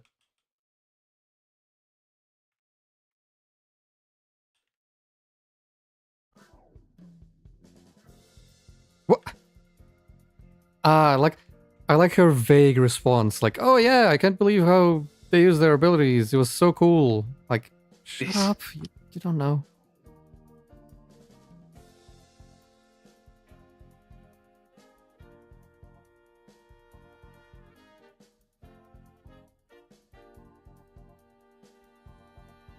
Yeah, she admits it. Yeah, she admits it. So I'm gonna be like, exactly. So why are you pretending like you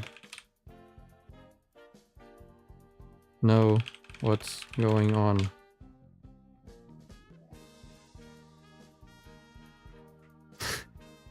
Yeah, that's it.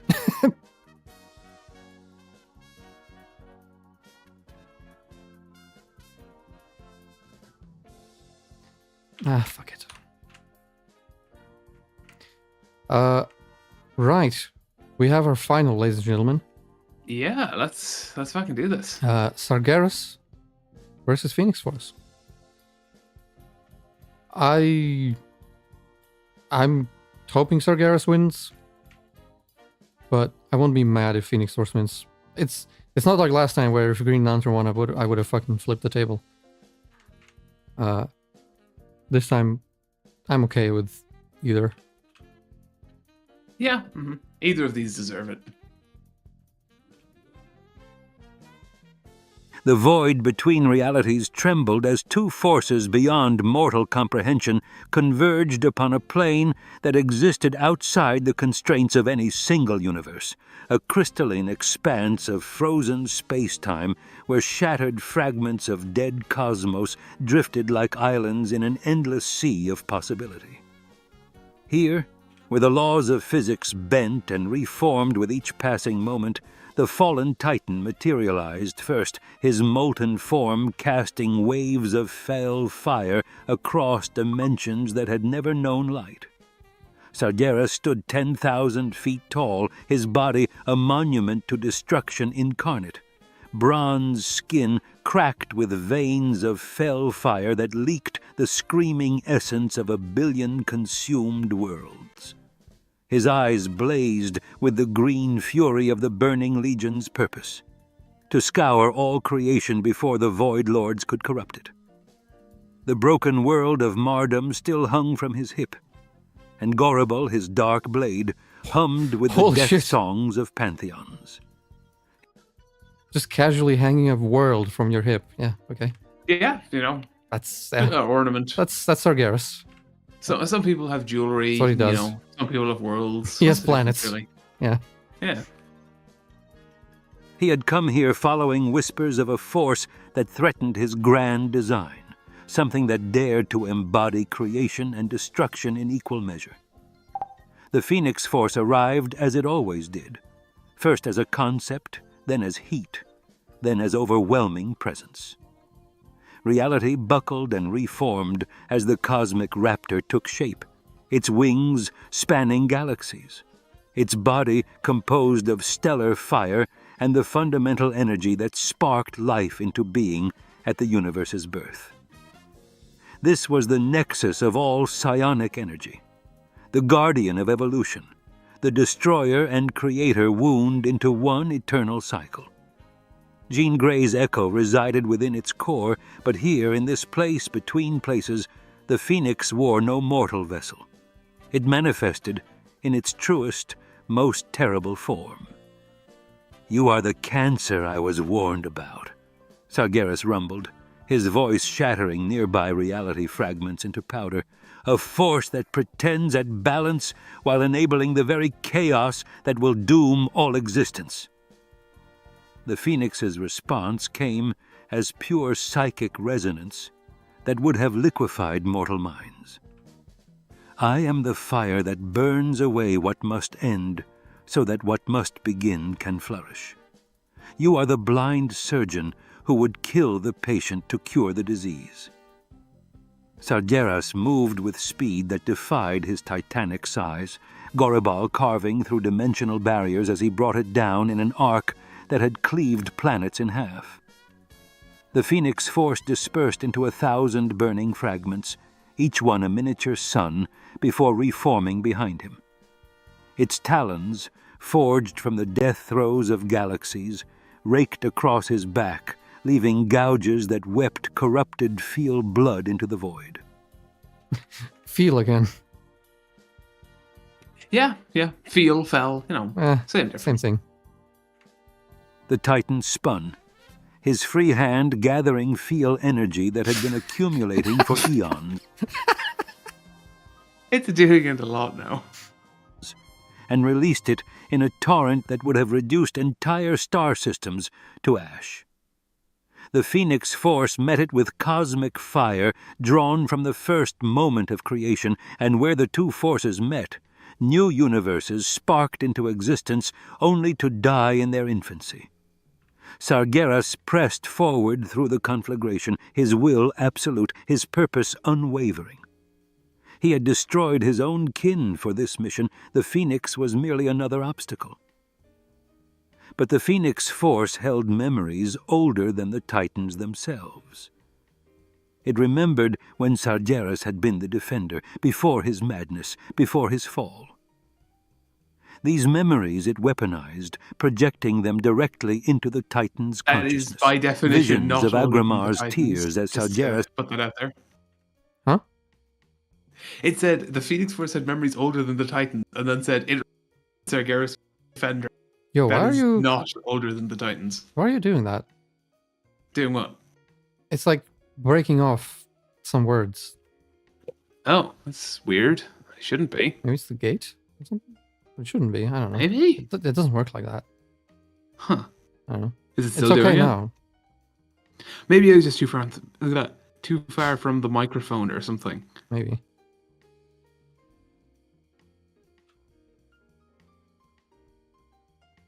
My theory is that the AI is making mistakes in order to get comments, said Philip. Don't think it's that smart.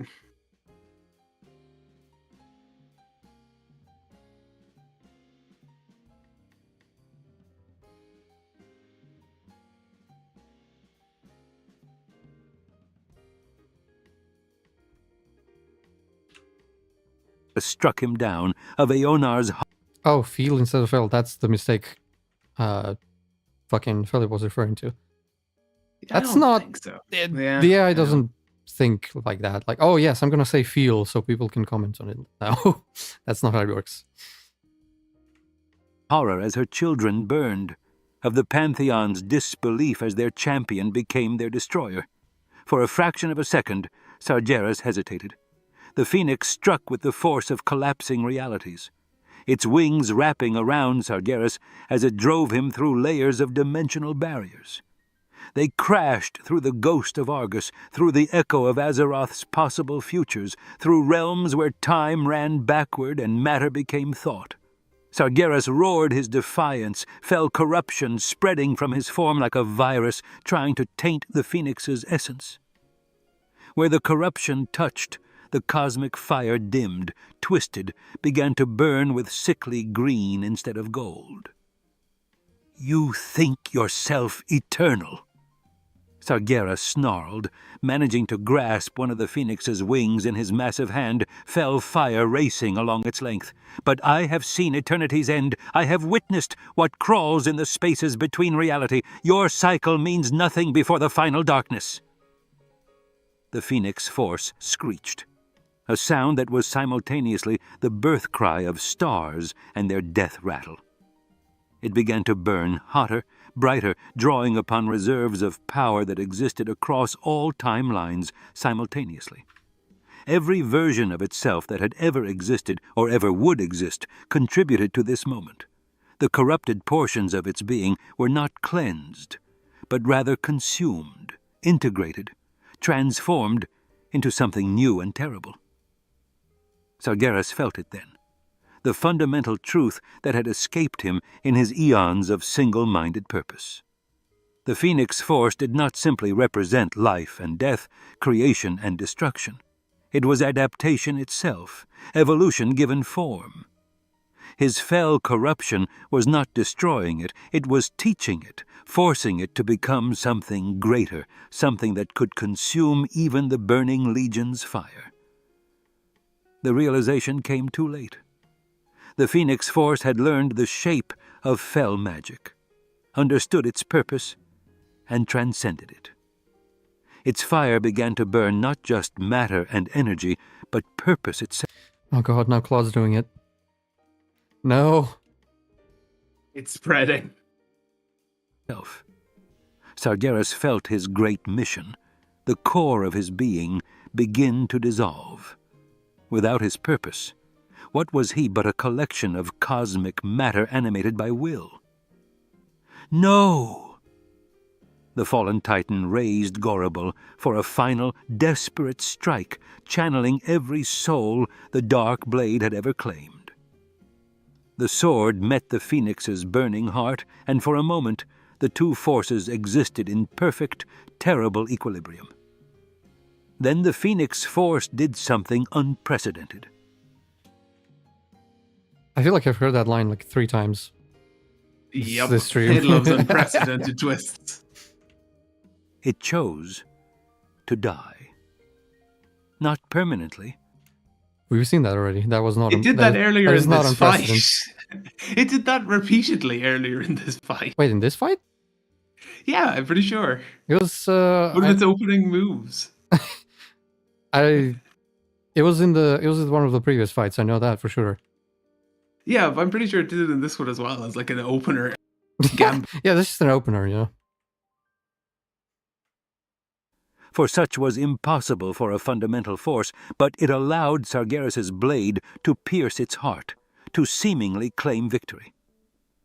The Titan's eyes widened in confusion and then dawning horror as he realized the trap. By accepting death, the Phoenix had created a void that nature abhorred, a vacuum that demanded to be filled, and the nearest source of cosmic energy was Sargeras himself.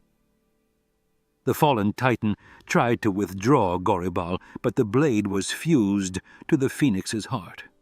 He felt his essence being drawn out, pulled into the void the Phoenix had created. His fell fire, his very life force, was being consumed to resurrect his enemy. The Phoenix Force was not merely killing him, it was transforming him into itself. "Your strength," the Phoenix whispered through dimensions as it began to reconstitute, now tinged with veins of fell green among its golden flames, "becomes my strength. Your purpose becomes my purpose. But tempered with wisdom you never possessed." Sargeras struggled with might that had shattered worlds, but he was fighting against a fundamental principle of existence itself. His bronze skin began to crack and flake away, revealing not flesh beneath, but pure energy, energy that the Phoenix greedily consumed. The Titan who had burned countless civilizations was himself being burned, converted, transformed into fuel for his enemy's rebirth. In his final moments, Sargeras experienced a revelation. He saw through the Phoenix's perception, saw the universe as an endless cycle of necessary endings and beginnings. His burning crusade had been part of that cycle, but only part. He had been as much a tool of cosmic balance as the force he now faced, too limited in vision to see the grander design. The Phoenix Force, now fully reconstituted and burning with new intensity, grasped the fading Sargeras with talons of pure conceptual fire. It pulled him close, and in a voice that resonated across all realities, spoke the words that would be his epitaph. "You sought to end all things to prevent corruption. I am the promise that from every ending comes beginning. From your ashes, new worlds will rise." With a final, brutal motion, the Phoenix Force plunged its beak, a construct of pure cosmic force, through Sargeras' chest, through the core of his being where his Titan soul resided. The fallen Titan's scream shattered nearby realities as the Phoenix began to feed, drawing out not just his power, but his very concept. His massive form began to collapse inward, bronze skin turning to ash that burned with golden fire, fell green eyes dimming to ember and then to nothing. But the Phoenix Force was not content with mere consumption. As Sargeras' essence flowed into it, the cosmic raptor began to burn with impossible intensity. Every atom of the Titan's being was broken down, purified, and reformed. His knowledge, his power, his eons of experience, all were absorbed and integrated. The phoenix spread its wings wide, and from them erupted streams of fire that were neither purely golden nor feel green, but something new. A fire that could burn away corruption while preserving what was worth saving. In a final grotesque display of dominance, the Phoenix Force reassembled Sargeras' dispersed atoms into a brief, perfect replica of the Titan, only to ignite it from within. The duplicates are... Okay, that was a bit unnecessary. Come on. Just being a dick. Sargeras opened its mouth in Even a silent scream as golden fire erupted from every orifice, every pore, every crack in its bronze skin. The figure exploded in a cascade of burning fragments, each one a small star that would eventually seed new worlds in distant realities. Where the fallen Titan had sought to leave only ash, the Phoenix Force ensured that even his death would bring forth new life. The crystalline battlefield grew quiet, save for the soft crackling of cosmic fire. The Phoenix Force, now alone, bore subtle scars of fell green within its golden form, marks that would never fade, reminders of the Titan whose strength had become its own. It spread its wings once more, preparing to depart this liminal space, carrying within itself the echo of Sargeras' purpose, tempered by its own eternal wisdom. In the end, the destroyer of worlds had been undone by a force that understood a truth he never could. That true strength lay not in the power to end all things, but in the power to transform ending into beginning, to make even death itself a form of life. The Phoenix Force departed, leaving behind only cosmic ash that sparkled with the promise of futures yet unborn. And that is that.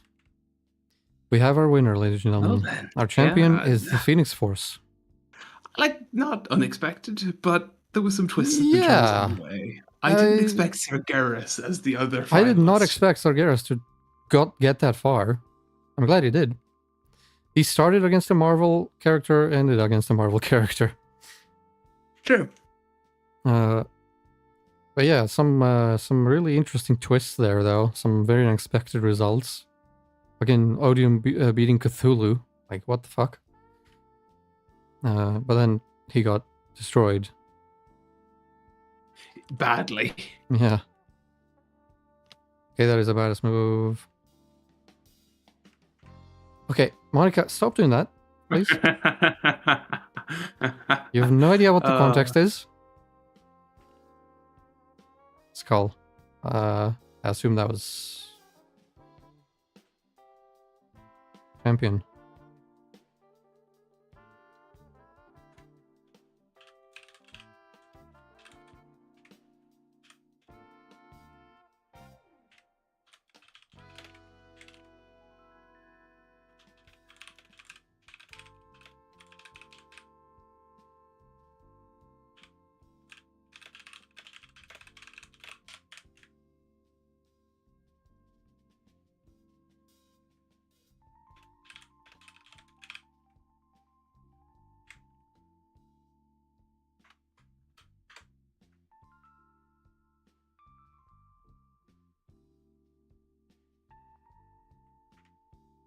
Robust says, all right, time to get a drink.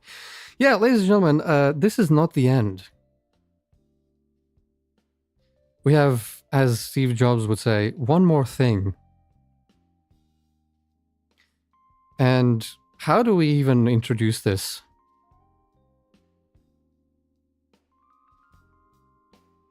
I don't know. This one has a lot of explanation required, especially for anyone who isn't on Discord. Oof. Yeah, if you're not on Discord, you will not really understand what the fuck this is.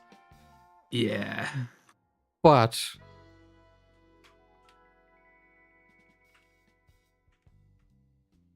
oh fuck, where is that? Oh shit. I thought I saved that. Maybe I put it in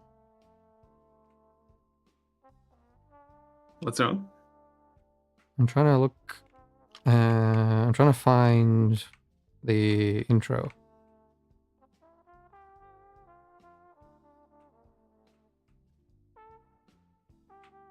Oh, there it is.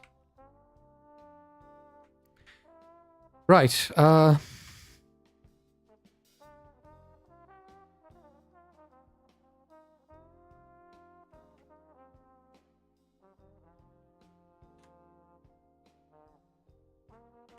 Everything should be in our DM anyway. No. I was looking for the intro. Yeah, I found it. It's fine. Yeah, so I don't know if we mentioned this on stream last time or not, but we've decided for our loyal viewers, Philip and Robust, that they would make their own characters. And fight brutally to the death. Yes, naturally. They would make their own characters, the Chronicler would make them fight. Which is what they did.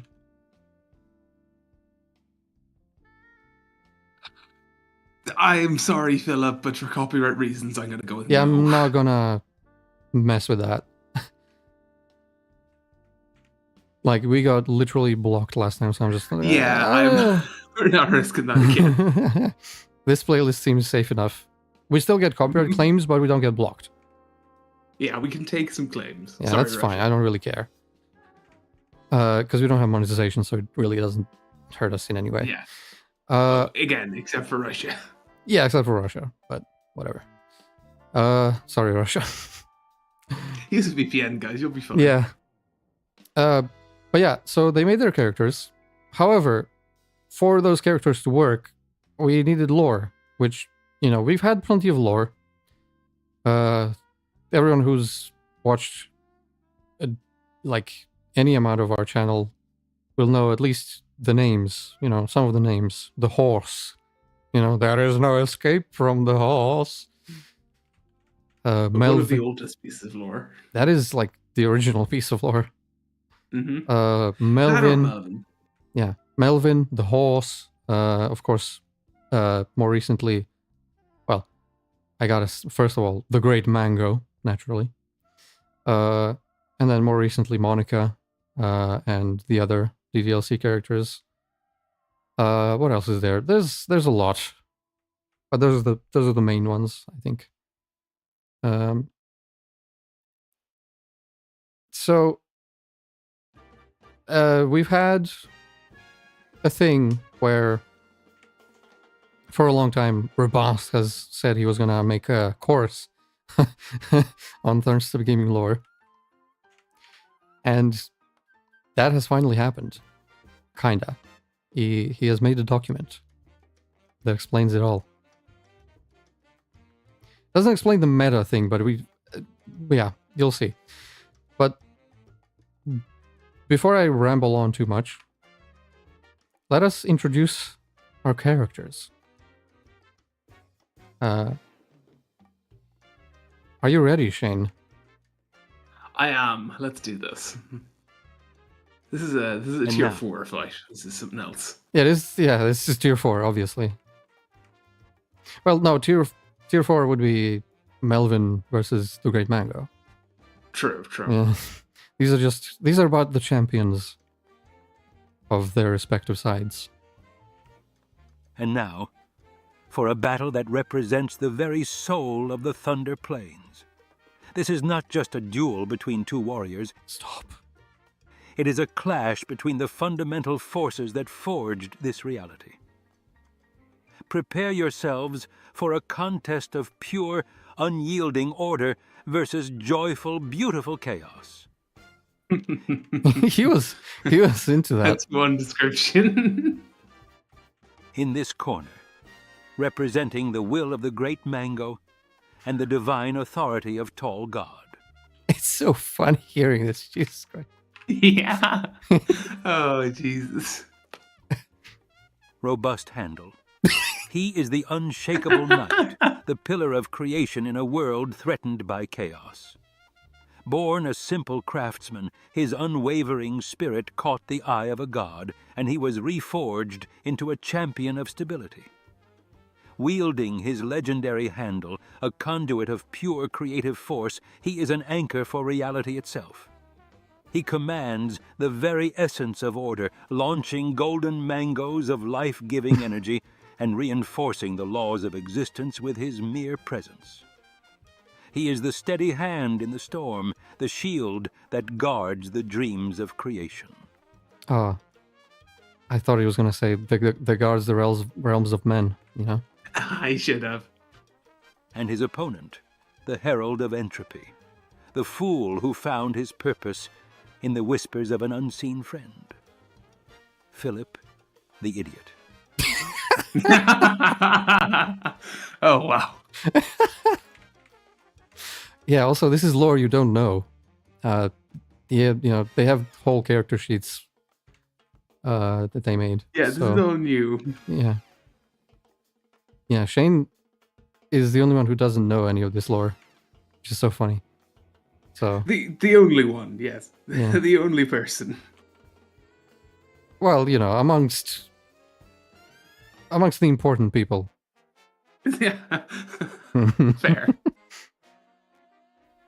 Do not let the name or the jester's grin deceive you. He is a nightmare born from rejection, an instrument of Melvin's legacy who has turned a lifetime of failure into an art form of destruction. His pandemonium arsenal transforms slapstick into slaughter, pies that explode with bone-crushing force, rubber chickens that shatter sanity, and a touch that introduces fatal creeping flaws into the very fabric Yeah, he's basically Joker. Yeah, very Joker-esque. Mm-hmm. of his foes. He is a living joke whose punchline is oblivion, a killer who dances with glee to the applause of his one true friend. The knight of order versus the jester of destruction, the unshakable will of creation against the joyful madness of entropy. Let the battle for the cosmic balance commence. All right. I need to see these character sheets now. I need the Yeah, you will. You will.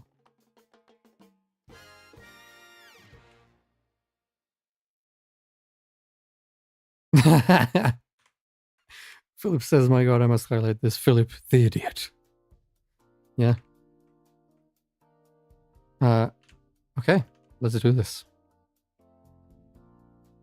The morning mist shrouded the shattered amphitheater as Arush entered from the eastern archway, the That's robust. Just in case you...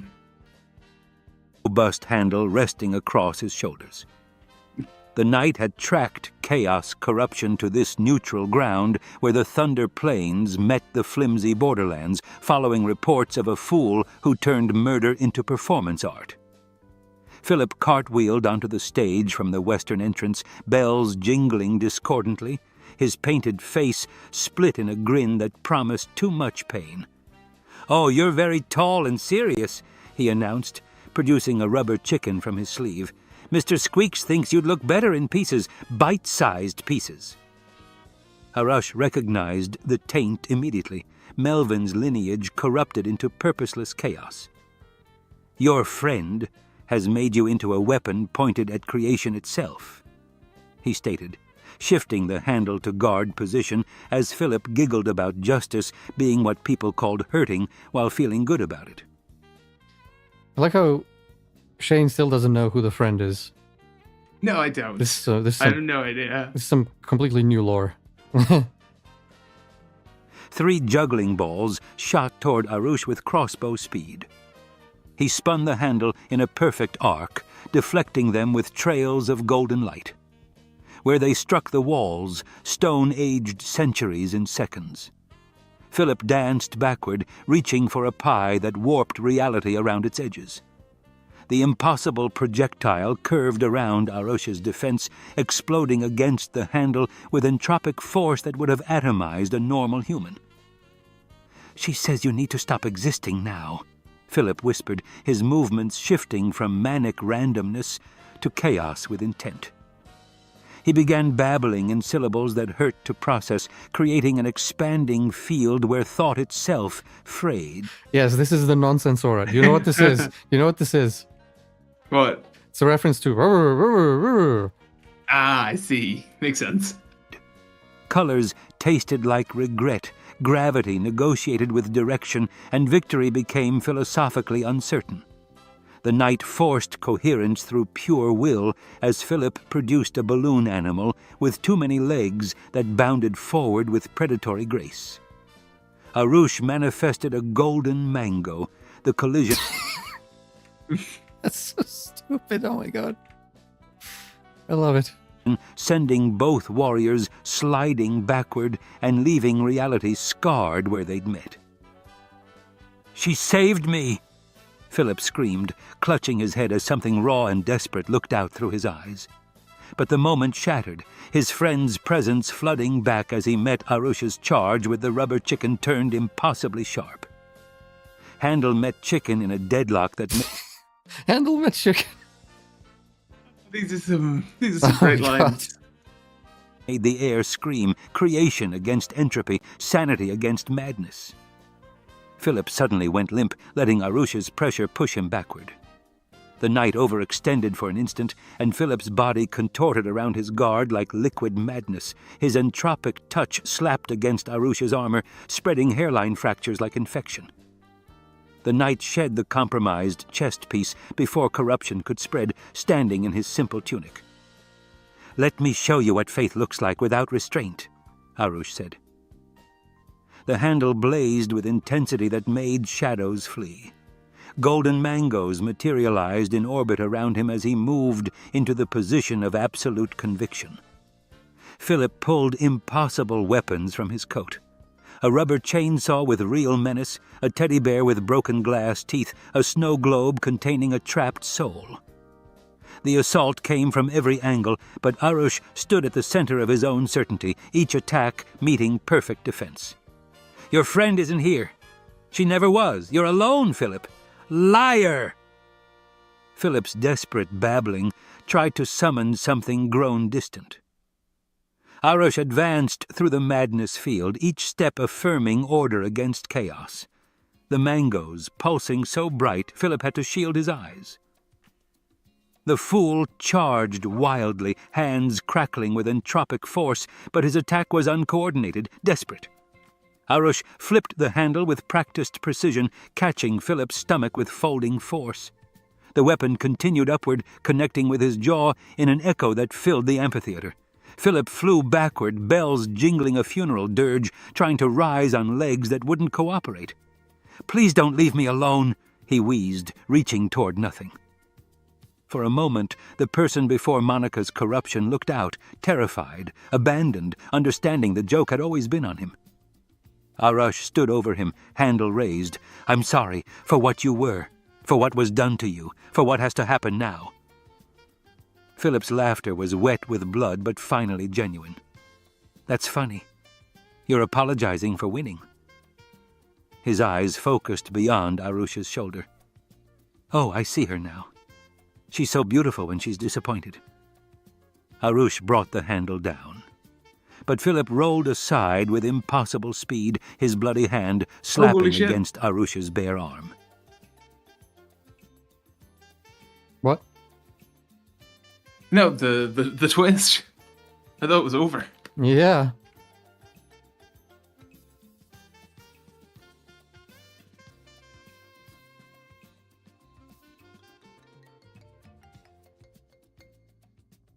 Yeah, that's pronounced your name differently each time. Stupid but fun.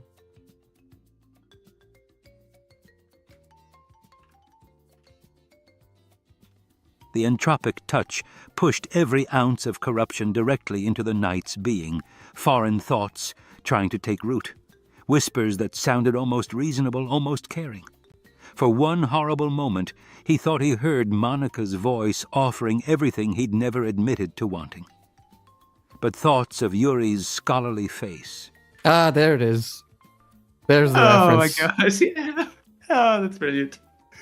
Tall God's trust, and the Thunder Legion's depending people burned away the foreign influence like sunrise destroying shadows. The handle blazed with renewed purpose. "Unlike you, I know the difference between love and manipulation," Arash said, raising the weapon as its glow turned mist to steam. Philip's lips moved soundlessly. "Make it stop." Arush brought the handle down with every principle of creation-aligned combat he'd ever learned. The weapon connected with Philip's skull with the sound of the universe correcting a fundamental error.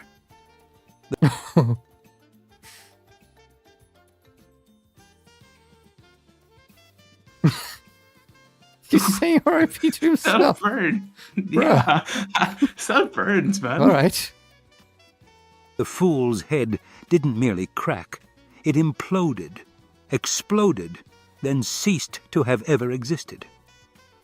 The handle's power unwrote Philip's brain from reality. Each Jesus, okay. Calm down. Just making sure. neuron carrying Monica's poison being methodically erased from cosmic record. Layers of consciousness peeled away, first the cultivated madness, then desperate humor, then defining pain, finally the innocent child who'd wanted someone to laugh with him instead of at him. Each layer dissolved into golden light that the handle absorbed and purified. Philip's body convulsed, bells jingling a death rattle that somehow harmonized with itself. Where his head had been, reality flickered between states, uncertain how to fill such absolute erasure. Arush raised the handle again, crystallized sunrise condensing around its length, and drove it into Philip's chest with stone-cracking force. The fool's torso split like overripe fruit, revealing organs that barely resembled human anatomy after so much entropy. His heart beat in 3 temporal states simultaneously before being reduced to component atoms. Each organ followed, liver, lungs, intestines, all unmade with methodical thoroughness. When the handle's power reached Monica's metaphysical corruption woven into Philip's essence, it recoiled, trying to preserve itself, to find another host. The whispers returned with desperate intensity, promising power, understanding, companionship. "You're nothing but an absence pretending to be a presence," Arash stated, driving the handle deeper. Golden mangoes materialized inside Philip's body cavity, growing with impossible speed, their roots consuming corruption like divine antibodies. Philip's flesh became fertilizer, bones became nutrients, blood became water. Christ. Within moments, his body...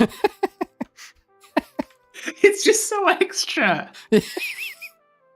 Yeah, like it's just so much extra, like unnecessarily extra. Mm-hmm. Yeah. Remind me never to piss off her boss. Holy fuck.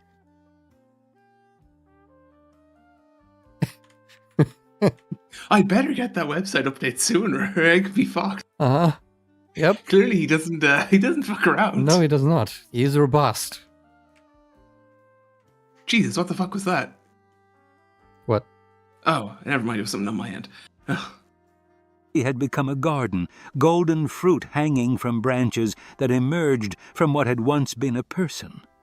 The mangoes pulsed with increasing intensity, appearing like miniature suns. They had absorbed not just Philip's form, but his chaos energy, and now needed to release it safely. The explosion came, beautiful in its horror, each mango detonating simultaneously, sending jets of golden flame skyward. The fire didn't burn, but purified, transforming corrupted essence into creative energy that would fall back as healing rain. Where Philip had been, only a perfectly circular patch of crystallized ground remained. Arush knelt beside the crystal circle, feeling the last echoes of Philip's existence, not his madness or corruption, but the tiny spark of who he might have been in a kinder world. A child who had wanted to make others happy, who had confused negative attention for connection, who had embraced the first thing that had pretended to offer acceptance. May you find in death the peace you never knew in life, Arush intoned. Standing, he noticed a small flower growing from cracked stone, its petals the exact shade of Philip's face paint. Where the fool's makeup had been grotesque, the flower was genuinely beautiful, a reminder that even the worst corruption had begun as something innocent. As he passed through the eastern archway, Arush paused. For just a moment, he thought he saw something where Philip had died. A flicker that might have been Monica surveying her lost toy, or Philip's ghost, finally free, or nothing at all.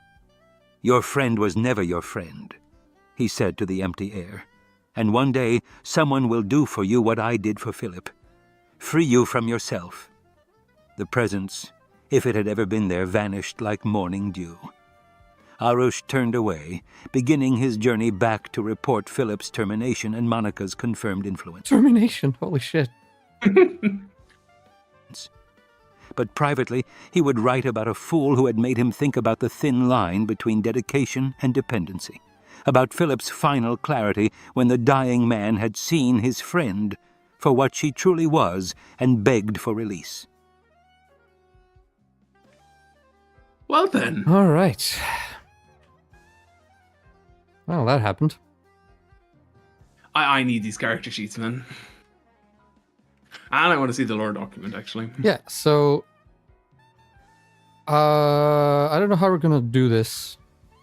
I definitely want to upload the lore document to the server. Yeah. I don't know about the character sheets. What do you guys think?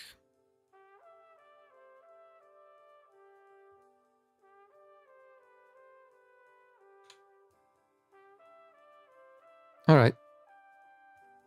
That was a good response, Monica. Yeah, that one was acceptable. That one was all right. We should paste through the text so she sees her own role. Don't think she'd approve. This version of Monica is far chiller than that one. Yeah.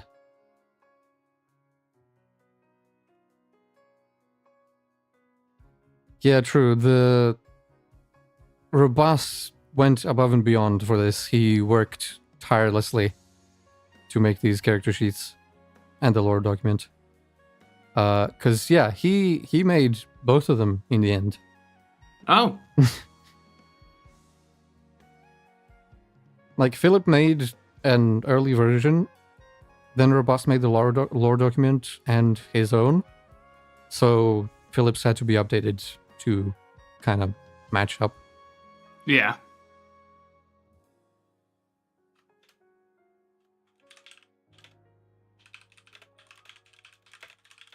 I'm just asking...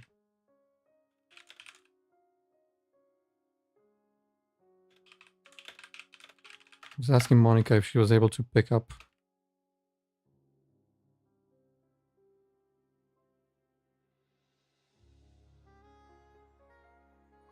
Philip says put the sheets in the server. Yeah, oh, wow. Robust, Philip, and Monica are typing.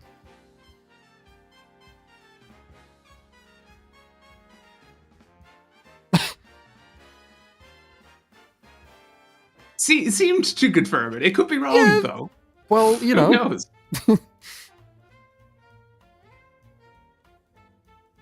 It is a tier 3 tournament, to be fair, so that could be, non-fatal for some of those characters. Well, this wasn't tier 3, to be fair. These characters are tier 1. But, this was a special exhibition match. It wasn't part of the main tournament, obviously.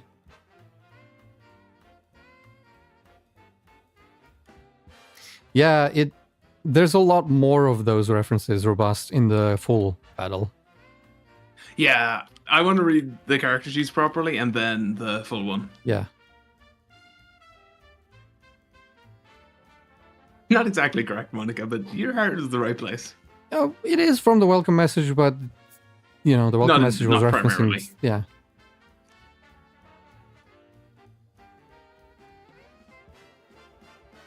Yes, High Priest Shane did enchant your handle. Yes. Oh yeah, you got a new special title. You know how Robust started calling me High Gjorn? Huh? Yeah, he typoed it, and then we just were like, yeah, you know what? Let's keep that. Let's keep that because it's a new title now. High Gyron. Ah, okay. So you are the High Gyron. I'll take it. Should we change the server roles at some point and put that in? You know what? We should. You get the Tall God role, I get the High Gyron role. Well, I mean, I'm already the Tall God. My username is Tall God, so I don't know if that... Yeah, true. But we really should restructure the roles, because the Hearthstone minion stuff is kind of... I don't know. Yeah, I'll work on something. Yeah, we should think about it. A 4-hour stream that isn't my mortal. Yeah, we haven't had one of those really long ones in a while.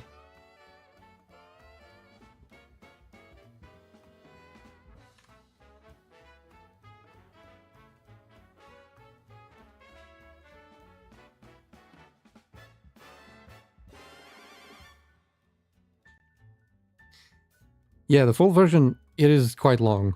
It's not as long as the one I sent you, Robust, but it's quite long.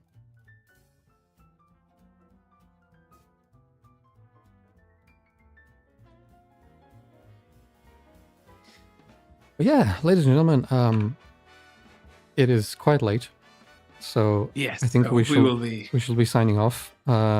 Congratulations to Phoenix Force for winning the main tournament, and Robust for winning the exhibition. For winning the greatest tournament, the only one that matters. Your prize, Robust. If you message me, I'll get that. Yeah, Robust gets Disco Elysium. And the same, Lucy's obviously. I'll just do that with you tomorrow. I have you on Steam anyway, so I can just send that to you. Yep. I think I might have Robust too. You've won something else off. Yeah, you might have it. But we can figure that out. Yeah. Mm-hmm. Yeah. I mean, that was... I did figure that out. Fairly obvious after a while. It straight up mentioned it, so... Yeah, Banner Saga. Yeah, perfect. Okay, I'll send that to both of you then tomorrow.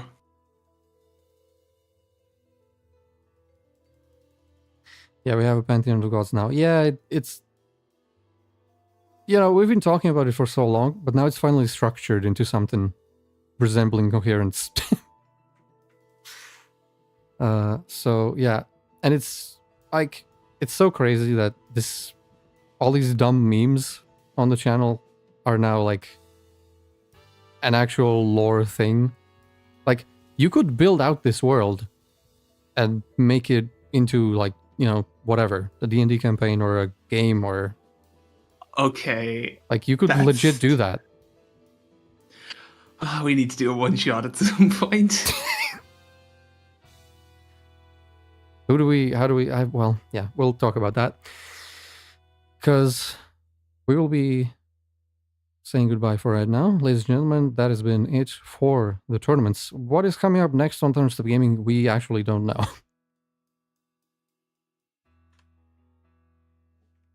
We have no idea what we're going to be doing next. Probably break, and then we're going to take a break next week. And we have a couple of ideas. Like, we want to do another Cards Against Humanity stream. Maybe we just do that next week. Yeah, we could do that next week. And then, we have a few things we were looking at. The Showdown meme stream. Yeah. And then we got to do another series, which we don't know what we're going to do yet. So we have a few things we're considering. Yeah. But yeah, on that note, we will see you for the evening.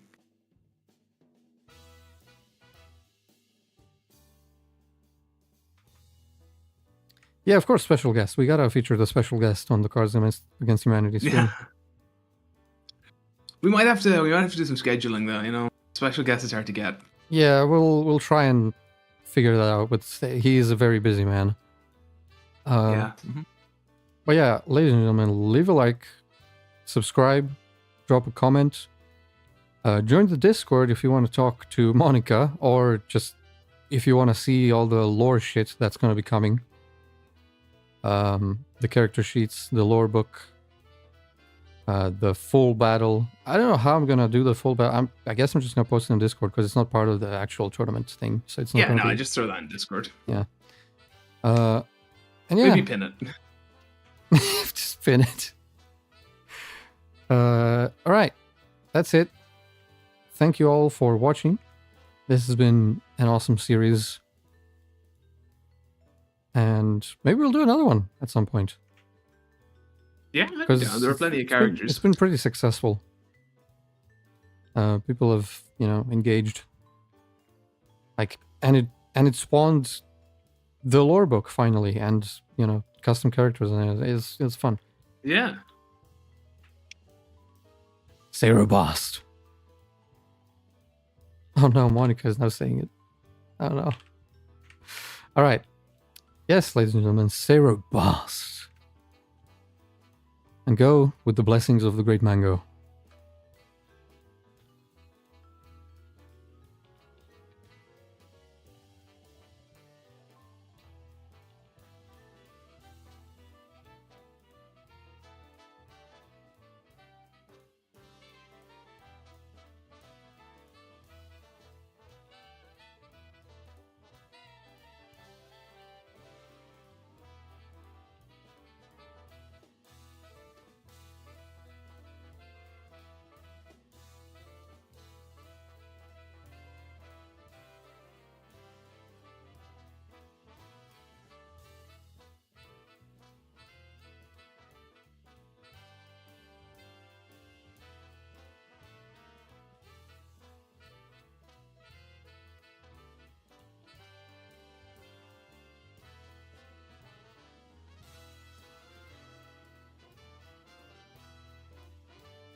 Thunderstep Gaming.